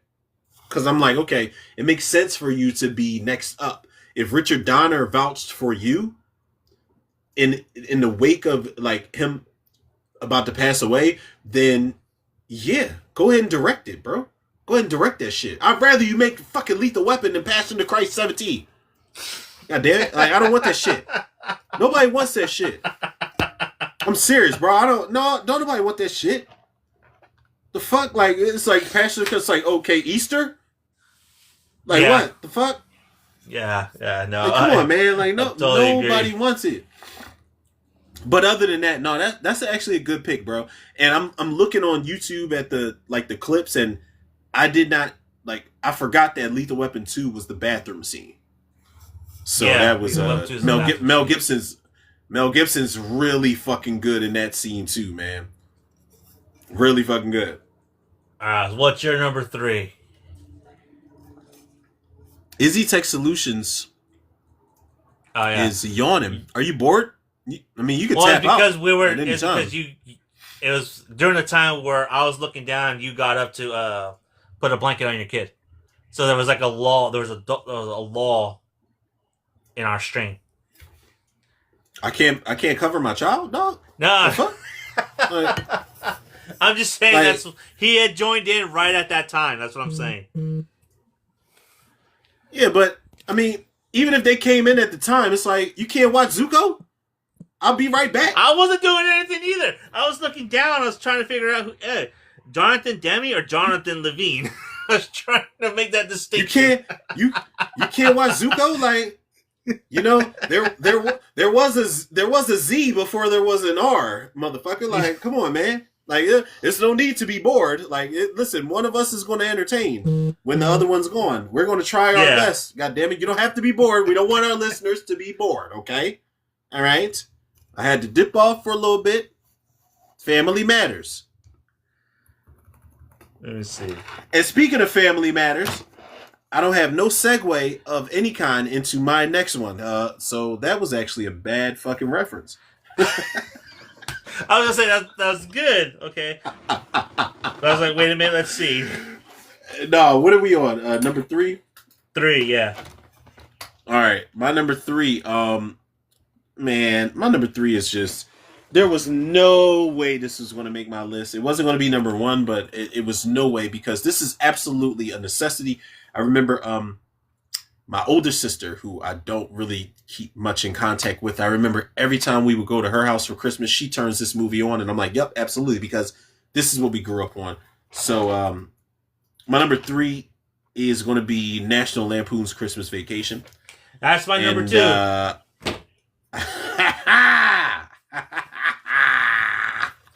That's my number 2. Listen, bro, this is a movie where, again, it's one of those movies where the older you get, the more you kind of feel for Clark Griswold, who just wants his family to have a great Christmas, but everything goes just works against them. Systematically wrong, bro. Like, it's just like, all right, it's like fucking Jenga. You know, like one block, you take one block out, and it's just like, all right, everything. Like, even when he's in the attic, he steps through, and then he has to stay up there, and nobody hears him when they're driving off, and he has to stay up there and watch home videos and shit. It's like everything goes wrong, from the turkey to the cat food and the fucking Jello, all of the squirrel in the tree, the neighbors, Eddie visiting. Cousin Eddie, shitters full. Jesus, man, everything goes wrong, but it is the perfect chaotic Christmas movie. I love National. This is peak Chevy Chase for me. This, and I think I do love Vegas Vacation also. But Christmas Vacation, like, this is him and Beverly D'Angelo, who is fun. There was a post on Instagram where it was like, how the fuck was Clark daydreaming of another chick, and he had this as his wife? Yeah, Beverly D'Angelo is hot as fuck in that movie, bro. She is smoking hot. There's a scene where, remember where her and Clark are in bed, and he's trying to like grab and it's something in the magazine, and she's just laying there. Like, you're supposed to be slaying that, bro. You're supposed to be making another Griswold, honestly, because she is. Also, too, that house looks similar to the McAllister house from Home Alone. Yeah, it kind of looks like it. Listen, what if they did that? What if they did the same thing and was just like, yeah, we'll just use the same house, no big deal. Yo, I love. Let me make sure. Who directed this shit? Jeremiah S. Chechik. Chechik? Okay, no, it's different. It's different. Shishish. He says shishini.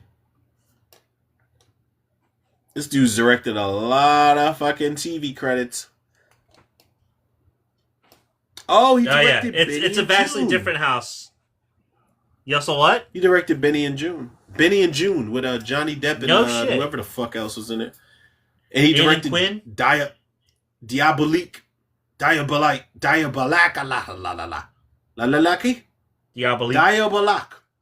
That's exactly what I said. That was one of those 90s erotic thrillers that we be talking about. Which one? Oh yeah, kind of. Silk. You said Silk Stalkers, bro. I was done. I was done, man. We was talking about them 90s thrillers. Just like Diabolique.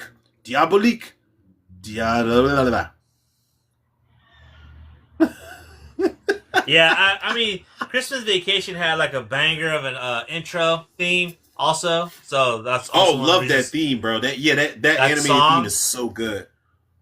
Yeah, that shit was hard. That sang that. Who sang that song? Are they still alive? Probably not. I mean, well, I don't want to say that. Mavis Staples. sung that song. Yeah, I don't want to speak any bad on the singer of that theme.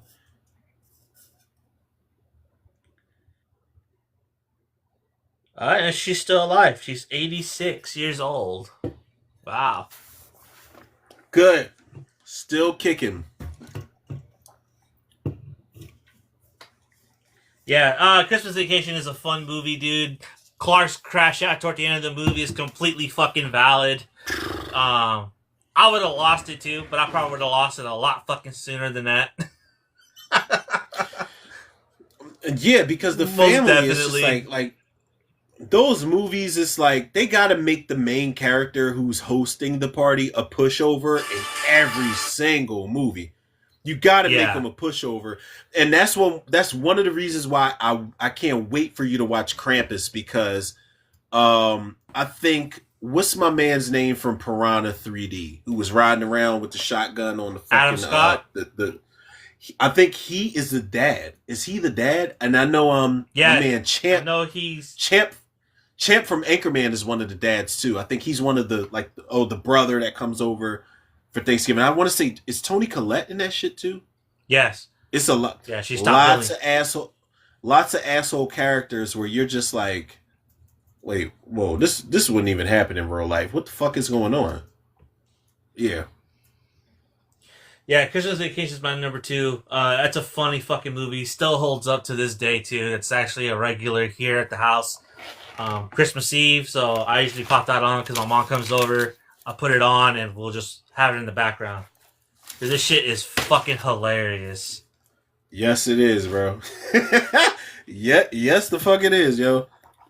That is that's certified. It's one of the better vacation movies, honestly. One of the better ones. What do you? All right. So let me say this, bro. Like it's been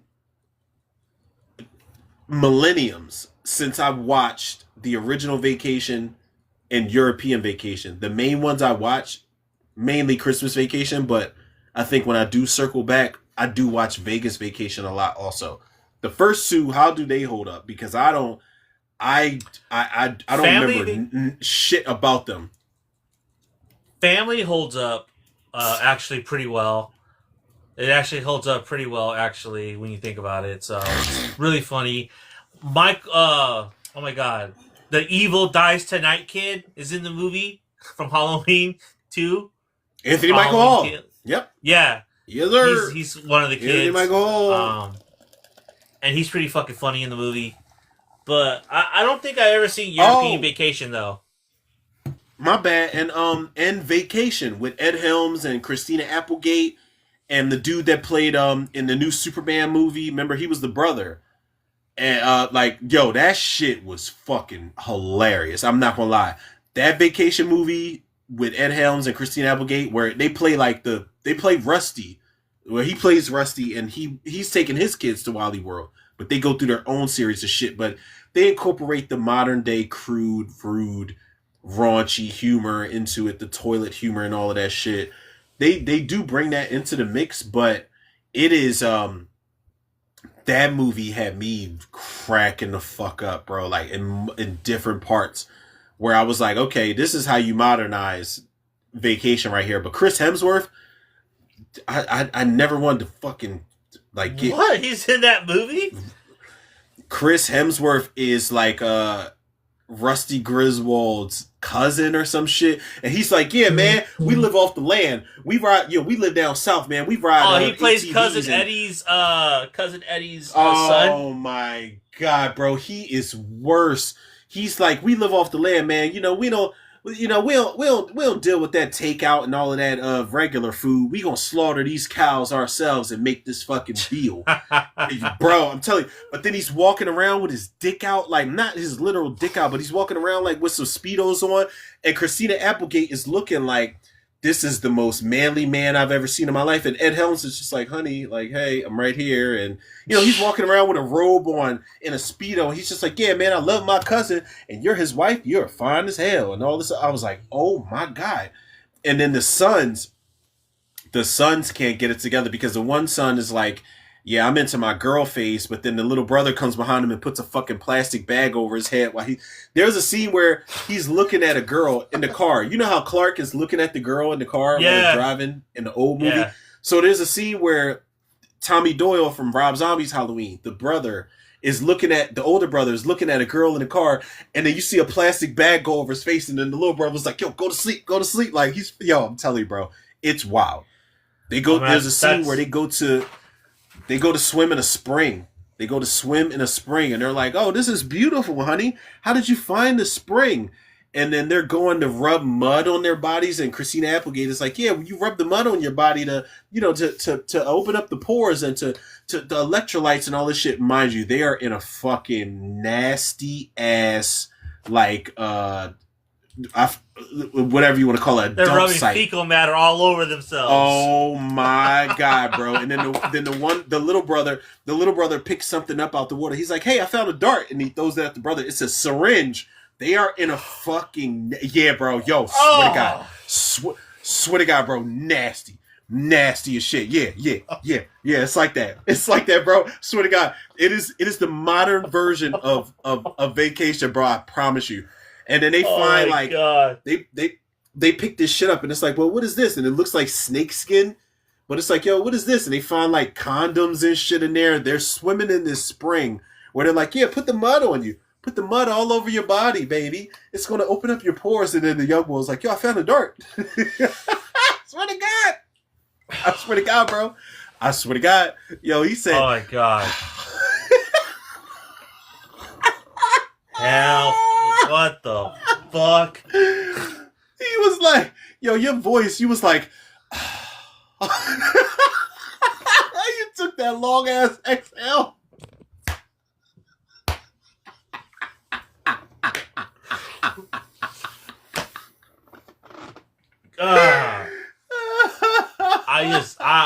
God damn, bro. I fucking can't, bro.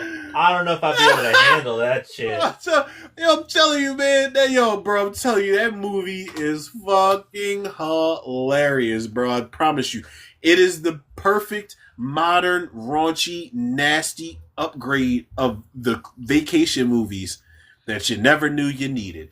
And they're going to Wally World. Ed Helms gets this car that's like, they look at it and they're like, what the fuck is that? And he's like, oh no, it's a car. Check it out. You can plug it up and charge it up. And he's like, hit that button. Hit that button right there. His arm gets stuck in the door, but the car like will flip around in mid-drive. Like, yo, the car, it's like this weird smart car station wagon type of thing he tried to get, but it's so advanced that he doesn't know how to maneuver it. So the shit will convert while they're on the road driving. Like, the shit like switches while they're in the car. Like, yo, what the fuck is going on? Like, bro, oh my God, the movie is wild. I promise you, the movie is it's so fucking hilarious.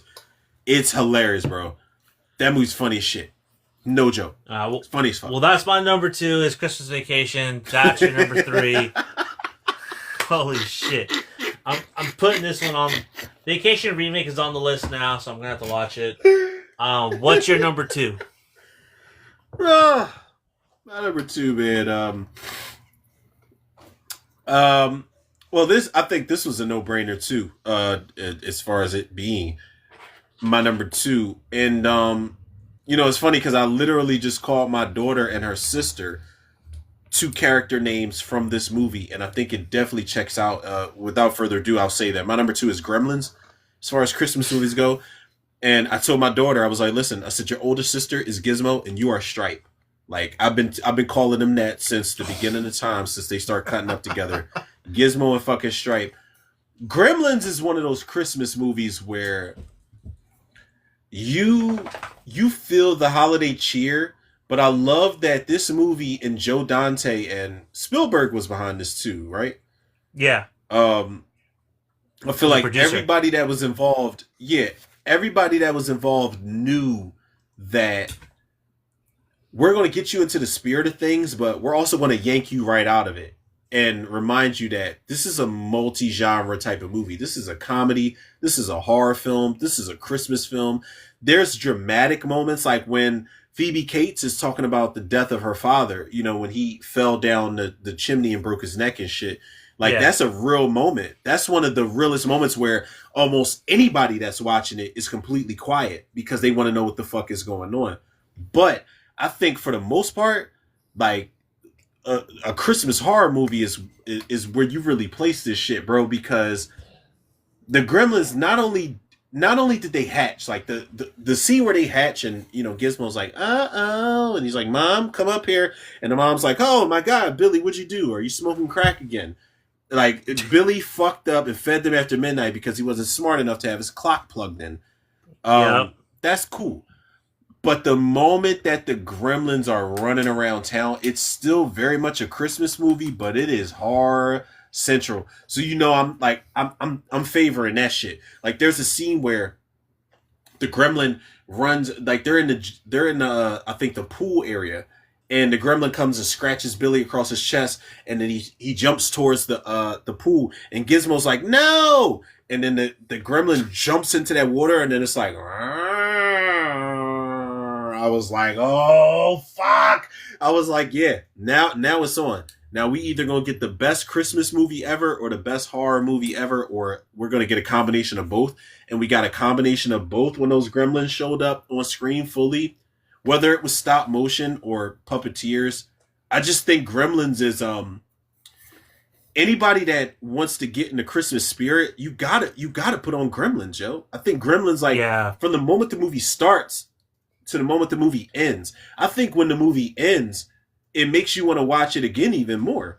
Because, you know, they got the Hoyt Axton, monologue, there might just be a gremlin in your house. And then they play that. And it's like, damn, I want to watch this shit again, man. Like, it's one of the reasons why Gremlins 3, I want to see it. It's going to be a hard act to follow, bro. Especially after Gremlins 2. Now, I know we're not talking about Gremlins 2 because it's not a Christmas movie, but what the fuck are you going to do? Are you going to do a... Come on. I love Gremlins 2. Gremlins 2 is awesome. Man. One of the greatest sequels of all time. Like, there's, like, what do you do? What do you do after Gremlins 2, yo? We're going to make a Charlie Chaplin gremlin.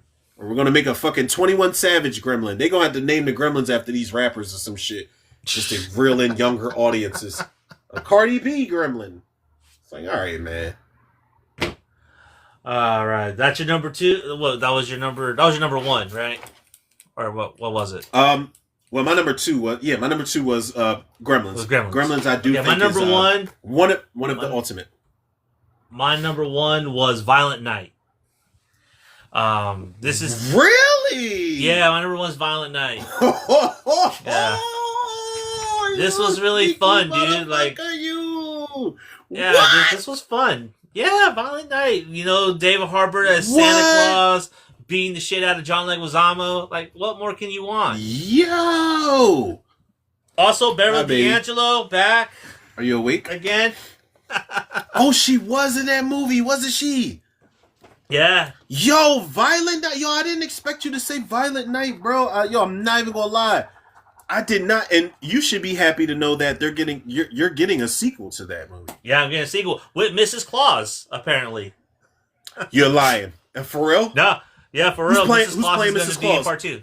I don't know. And why? Who's playing her? And why is it Charlize Theron? And why? That'd be dope. Because that'd be dope. Come on, man. Atomic Blonde. Like, why? Yo, Beverly D'Angelo wasn't it? She played Gertrude. Yeah, she was the evil mom. Yo, you fucking really threw me off with that pick, bro. I didn't know. Well, I feel like you enjoyed it more than I did. That's the only thing. Like, I do remember us talking about it, and I remember liking it a lot more than you did. I actually did enjoy this movie. I had fun with it. I fucking laughed throughout. I saw this in the theater. I bought the DVD, and I showed my mom. My mom doesn't even really go for these kind of movies. I showed my mom this when I bought it on Christmas, and she fucking loved it, dude. That says something to me. You know what I mean? If my mom fucking likes Violent Night, I know for a fact that is a fucking movie that there's something special behind it. Because my mom doesn't like a whole lot of movies. And that's one that she fucking loves. So, Listen. Brendan and I think that's Fletcher. probably why. I think that's probably why it's number one, because my mom really does enjoy the movie a lot. So It was a milestone moment for you. yeah, So I'm like, oh hell yeah. I did. It's not that I hated the movie. I don't know, bro. Like, I'm gonna be completely honest with you right now. I think that movies like that, like where it's like one man, all these goons, you gotta get it done and save the day. I feel like I've been very spoiled with that kind of premise since John Wick has came out. So everything after that, I kind of expect that, like, unfairly, if that makes sense. So like movies like I don't know, like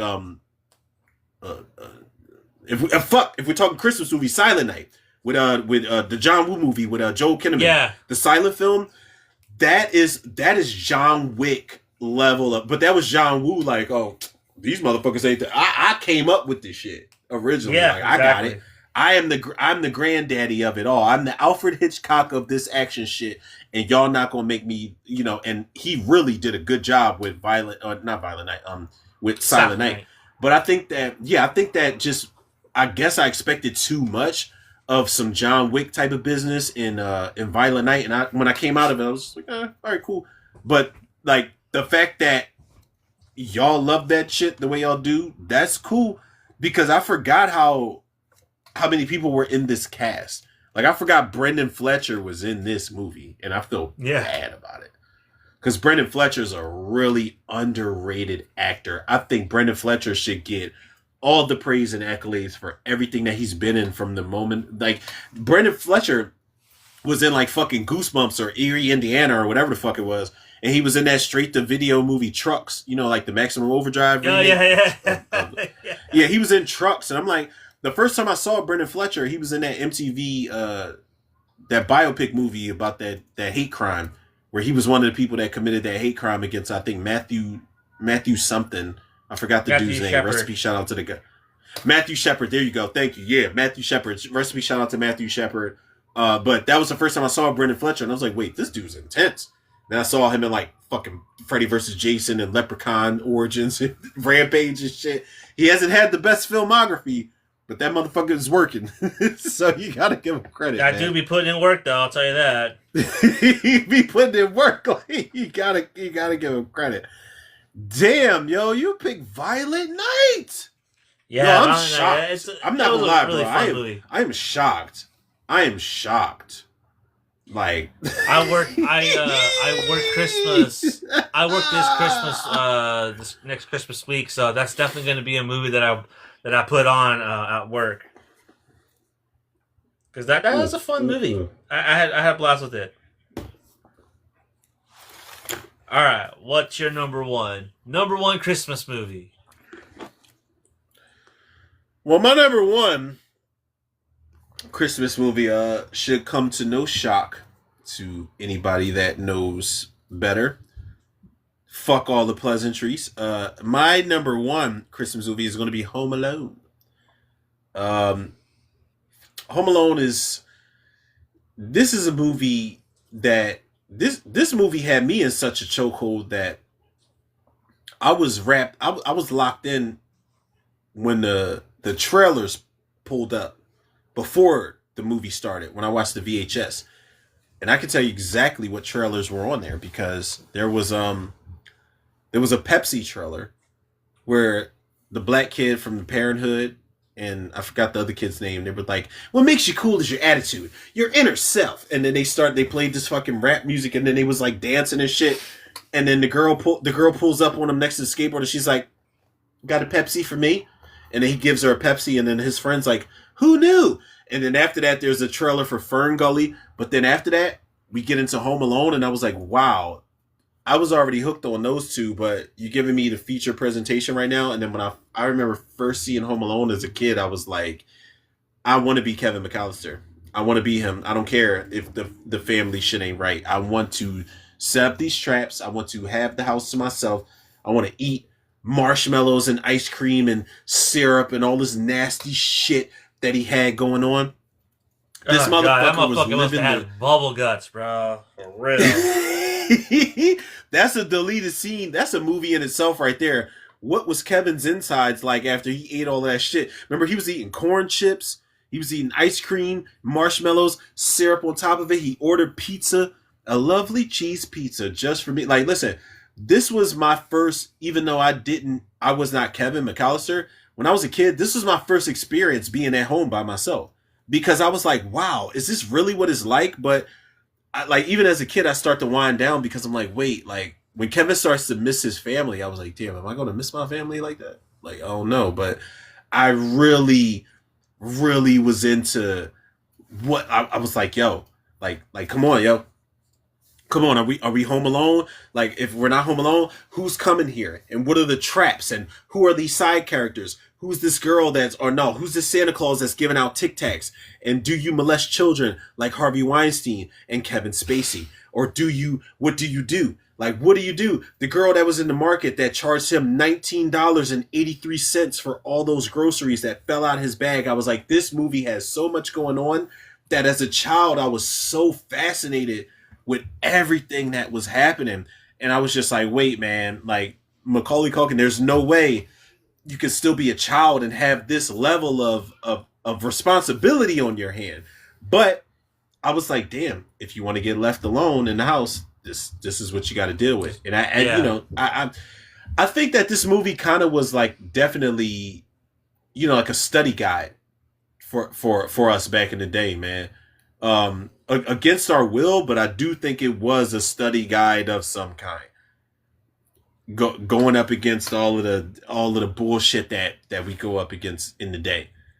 Now, granted, I would have put Home Alone 2 because I feel like that's one of those movies that's like, yeah, the sequel kind of gives the original reference, but no, it's Home Alone 1.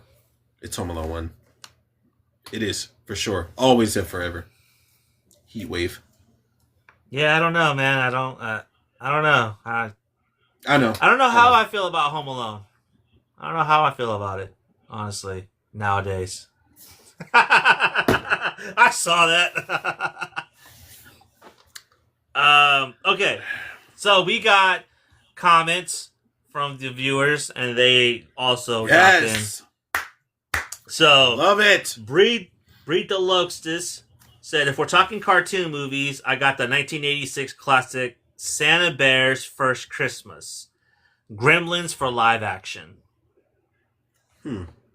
Santa Bear's First Christmas? Let me look this up. Monterey Bay Murals, Die Hard, Lethal Weapon, and Iron Man 3. Shout out to Iron Man 3. Yo, that Iron Man 3. Yo, big shout out to you, man. Because that Iron Man 3... People hate that movie so much that they don't even want to give it credit as a Christmas movie, let alone a Marvel movie or an Iron Man movie. We love you. Bill Glut's music. Die Hard, baby. Mm-hmm. Die Hard is a universal pick. Yep. Mare on Elm Street. Santa Claus the movie, and for horror, A Christmas Horror Story. Ooh. Have you ever seen that?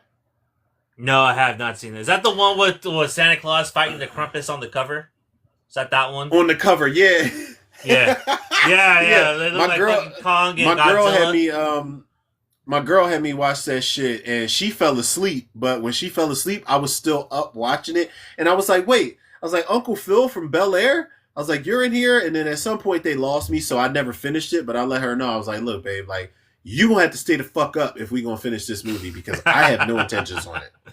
This is one of those movies. Like we said, we was going to do an episode about the... Yeah. You know what we said.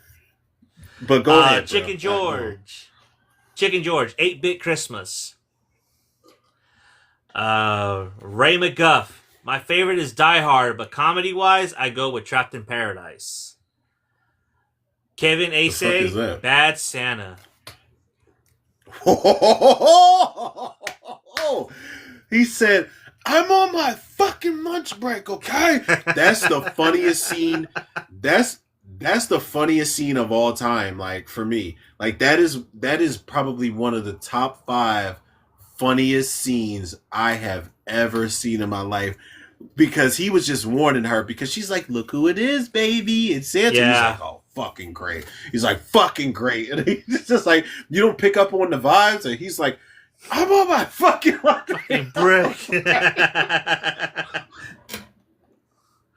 All right, Jeremy. go ahead. Jeremy, Silent Night, Deadly Night, Gremlins, Violent Night, Die Hard, and A Christmas Story. Oh, wait. What's Silent Night, Deadly Night we talking about, Jeremy? You said one. You know what? That is actually cool. Like the first one, cool. Like if you say the first one or the remake, I have not seen the new one. But if you say the first one or the 2012-13 remake, cool. But yeah. That's cool. Another one says Christmas Vacation. Jennifer, The Year Without Santa Claus. God damn, that sounds like a fucking Lifetime movie where they get dramatic. Yeah, James 78, Gremlins. Okay, good. Gremlins is always Paul Dando, good, The Homecoming Walton's Christmas Movie. Anthony Cruz. Yo, stop. Jerry Maguire. Stop. What? Is that? Well, I've never seen. Now I was about to say the Waltons. Like, come on, man. The Waltons been through Christmas enough. Movie. The Waltons have been through enough, man, and I know well enough to know, and I'm black, and I know about the fucking Waltons. They've been through enough. Stop. They've been through. Yeah. But go ahead, bro. John. My bad. John Polinsky, Bad Santa, another Bad Santa. Serena. Bad Santa's always good. Bruce Willis even said Die Hard isn't a Christmas movie, but Die Hard. Ooh. Doesn't matter. Subjective. Yeah. It's subjective. Yeah. We'll let it slide. Fuck it. We got y'all. Michael, Emmett Otter Jug Band Christmas. I never heard of that. Matthew, The Rocky fuck is 5. Is that a Christmas movie? Rocky 5? It takes place during Christmas. I'm not gonna say I've never seen it. I don't remember nothing from it, bro. Is that the one with Mr. T? That's the one with Tommy Gunn. Okay. Yeah. Got you. Bree Bro, Christmas Vacation, another Christmas Vacation. Daryl. Oh, yeah. Here's a hot one. Reindeer Games. Ooh, I've never seen it. And you know what? Is that Ben Affleck? And Charlize Theron.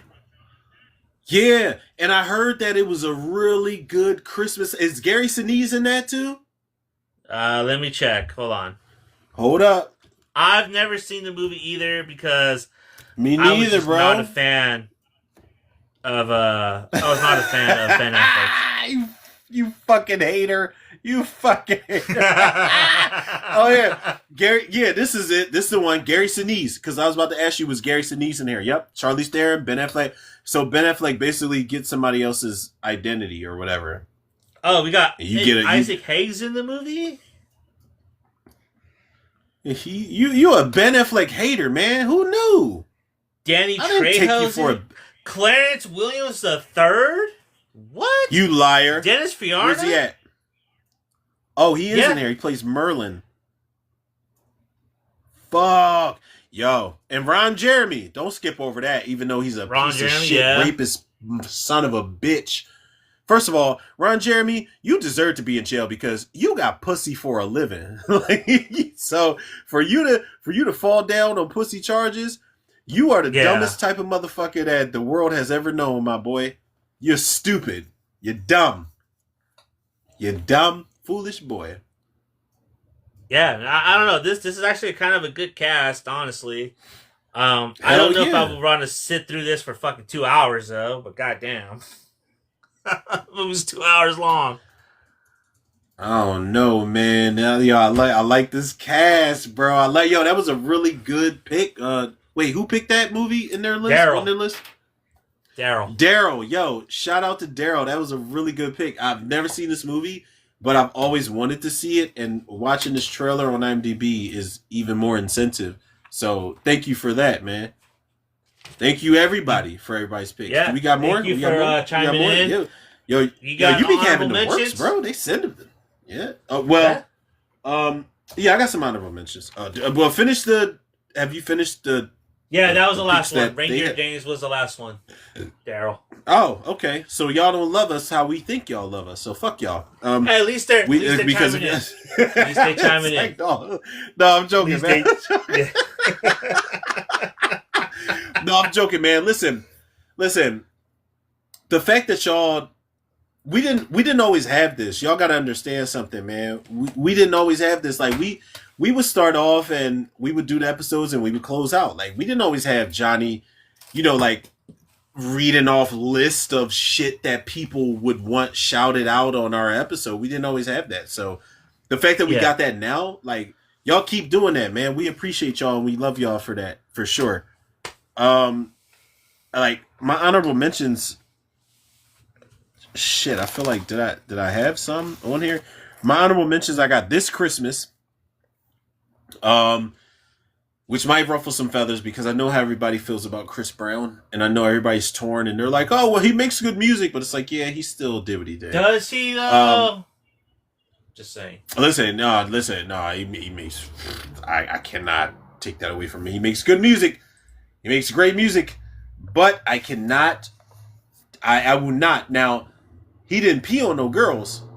He don't target little girls. However, he's still fucked up. But it's we have this thing where we separate the art from the artist and we are selective with it. I'm not even going to talk too much about that, but yeah, This Christmas was a good Black Christmas movie, and also was what the fuck was that movie? Almost Christmas. With DC Young Fly and Monique and Danny Glover and Nia Long and Romany Malco. It was another great movie. I got The Night Before, Krampus, Black Christmas 2006. By the way, fuck y'all for thinking that I'm putting Black Christmas. Really? Yeah, Black Christmas 2006 is in my honorable mentions. Yes, it is, bro. You know why? Because nobody appreciates it. And I told everybody in the comments section on Facebook, I was like, you know what? When you go back and watch Black Christmas 2019, go back and watch Black Christmas 2006 and apologize. Because what the... I'm not about to play with them. Office Christmas Party was an honorable mention for me also. Home Alone 2. Okay. Friday After Next. I know how much you love Friday After Next. I don't mind it. I mean, it's not bad. I think my problem is the party. What, at the end? Yeah. I don't know. Very house party like House Party 2 like. So I'm just like, And I don't know what you come to do. I don't know what you come to do. If it's on though, that's a movie. That's one that I would rewatch though. That out of the Fridays, that is one that I would rewatch. Friday After Next. Because the first half of that movie with them in the shopping center is like the strongest part of that movie, in my opinion. Hey, baby. It's 2:03. You slept for a little bit. Majority of me and Johnny's stream. We're still streaming. People, that's Little Tutor, just in case y'all were wondering. But Friday After Next, Bad Santa was on my honorable mentions list. Die Hard was on there. The Nightmare Before Christmas was on my honorable mentions list also. Because I didn't know. Now, it's not that I did not like this movie. It's not that I did not see this movie, but I remember my girl had asked me. This was another one of the requests, obviously. And she was like, her whole house is decorated Nightmare Before Christmas. Her tree, she's got the figurines on the couch, on the table, all of that shit. Like, her whole house is Christmas theme is Nightmare Before Christmas. And I'm like, I love it. Marry me type shit. But it wasn't until I went back and watched it that I was like, this is really good. And I think the common misconception is that people think that Tim Burton directed this movie and he did not. Yeah. He's behind it, but what's his name? Selick? My man named Selick. I'm gonna look it up. Selick! Whatever the Yeah, John Selick? I think so. Don't even matter. Whatever it was. Henry Selick. Henry Selick. There you go. Yep. Whatever it was Henry Selick. So that's cool. So Nightmare Before Christmas, Scrooged was also on my honorable mention. Scrooged with Bill Murray. Fucking classic. And I'm mad. That was the one that hurt to not put on my list. That was the one I crossed out for Batman Returns. Like, I had Scrooged on my number 4, and then I crossed it out. I was like, wait, Batman Returns. And I was like, I gotta make the most of 2 situations. And I was like, wait, hold the fuck on, man, because Scrooged is so epic. So epic. I'll tell you one that hurt for me to scratch off, and that was the Santa Claus. For real? Yo, I've never seen it. Never seen it. You never seen the Santa Claus with Tim Allen? Tim Allen? Oh my god, there's 3 of them, badass, right? Bro. Yeah. So are all 3 of them good? Are all 3 of them good? Just the first one. No, just the first one.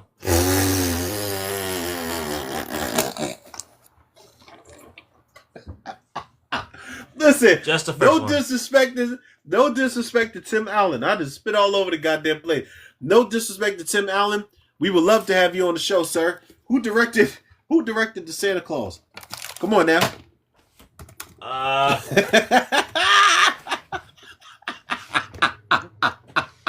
This motherfucker said no. Only the first one was good. John Passman. And look, I even had the original tape too. Oh my god. Oh, I'm done, man.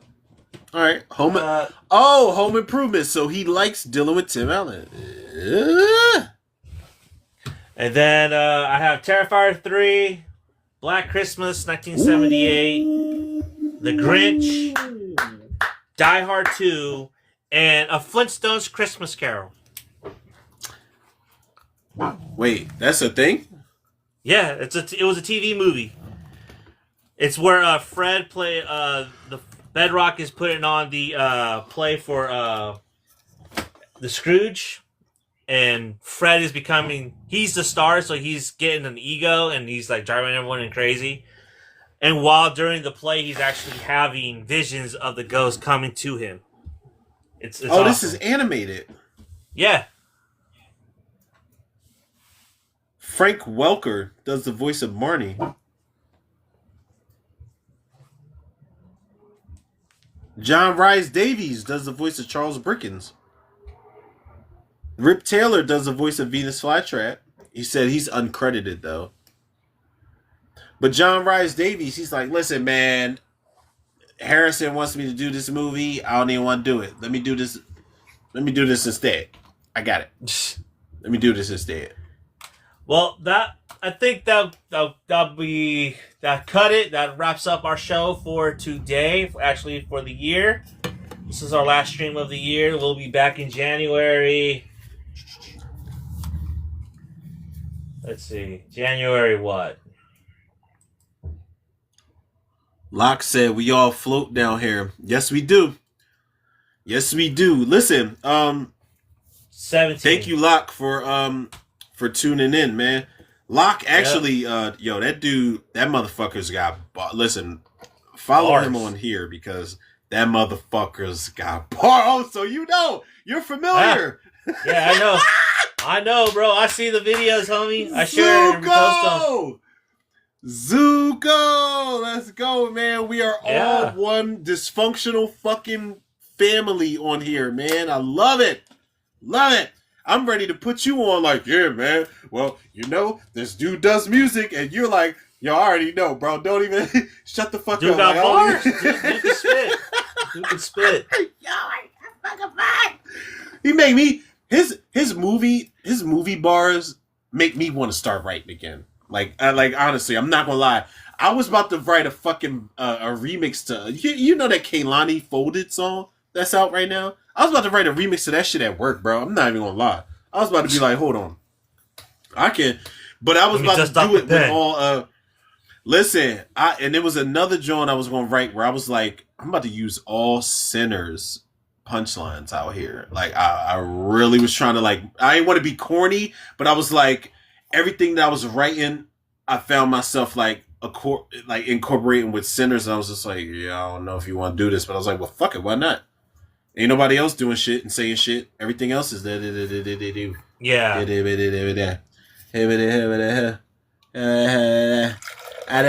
Cassidy telling he said like he fucking invented that shit. Don't you do that. Listen, don't you do that. According to Cassidy, he invented battle rap. He had a hard enough time, man. Man, it was so bad with both of them. They both lost. And I'm like, fuck. Come on, man. They both lost. God damn. They both was like, well, you said I didn't say this. And it's like, you said I didn't say that. Go back to that interview and see what I said. And it's like, come on, man. You either stand on what the fuck you said or not. Now, granted. Yeah. Now, I had moments. I had moments because I'm gonna have to do a Street Fighter episode, bro, where I go back and I'm like, yeah, I was wrong. I was wrong because I have not talked about it. Remember I saw. I did not see the trailer, but I had made some assumptions. But then when we did the stream last Saturday, when I was at my girl crib, and you was like, "Yo, bro, watch the trailer right now," and I was like, "Yo, I think this is gonna be decent." I have yet to do a proper episode on it, but I'm going to, and I'm going to let everybody know I was wrong, which is rare. Fuck y'all, first and foremost, which is rare because I'm always right. We're always right on RNZ Live, people. Yes, we are. Yeah, yes, we are. So I think the 17th, January 17th. Which one? You want to do the watch along, or you want to we topicing it up, or we doing a watch along, man? It's up to you, bro. Because honestly, the 17th, it's Christmas will be over with. My daughter's birthday's not coming up. It's nobody's birthday that I really have to do it, so I can lock in January, bro. I can't. Give me, I can. Give me till next week, and I'll figure it out. We'll either do one of the topics or we'll do a watch along.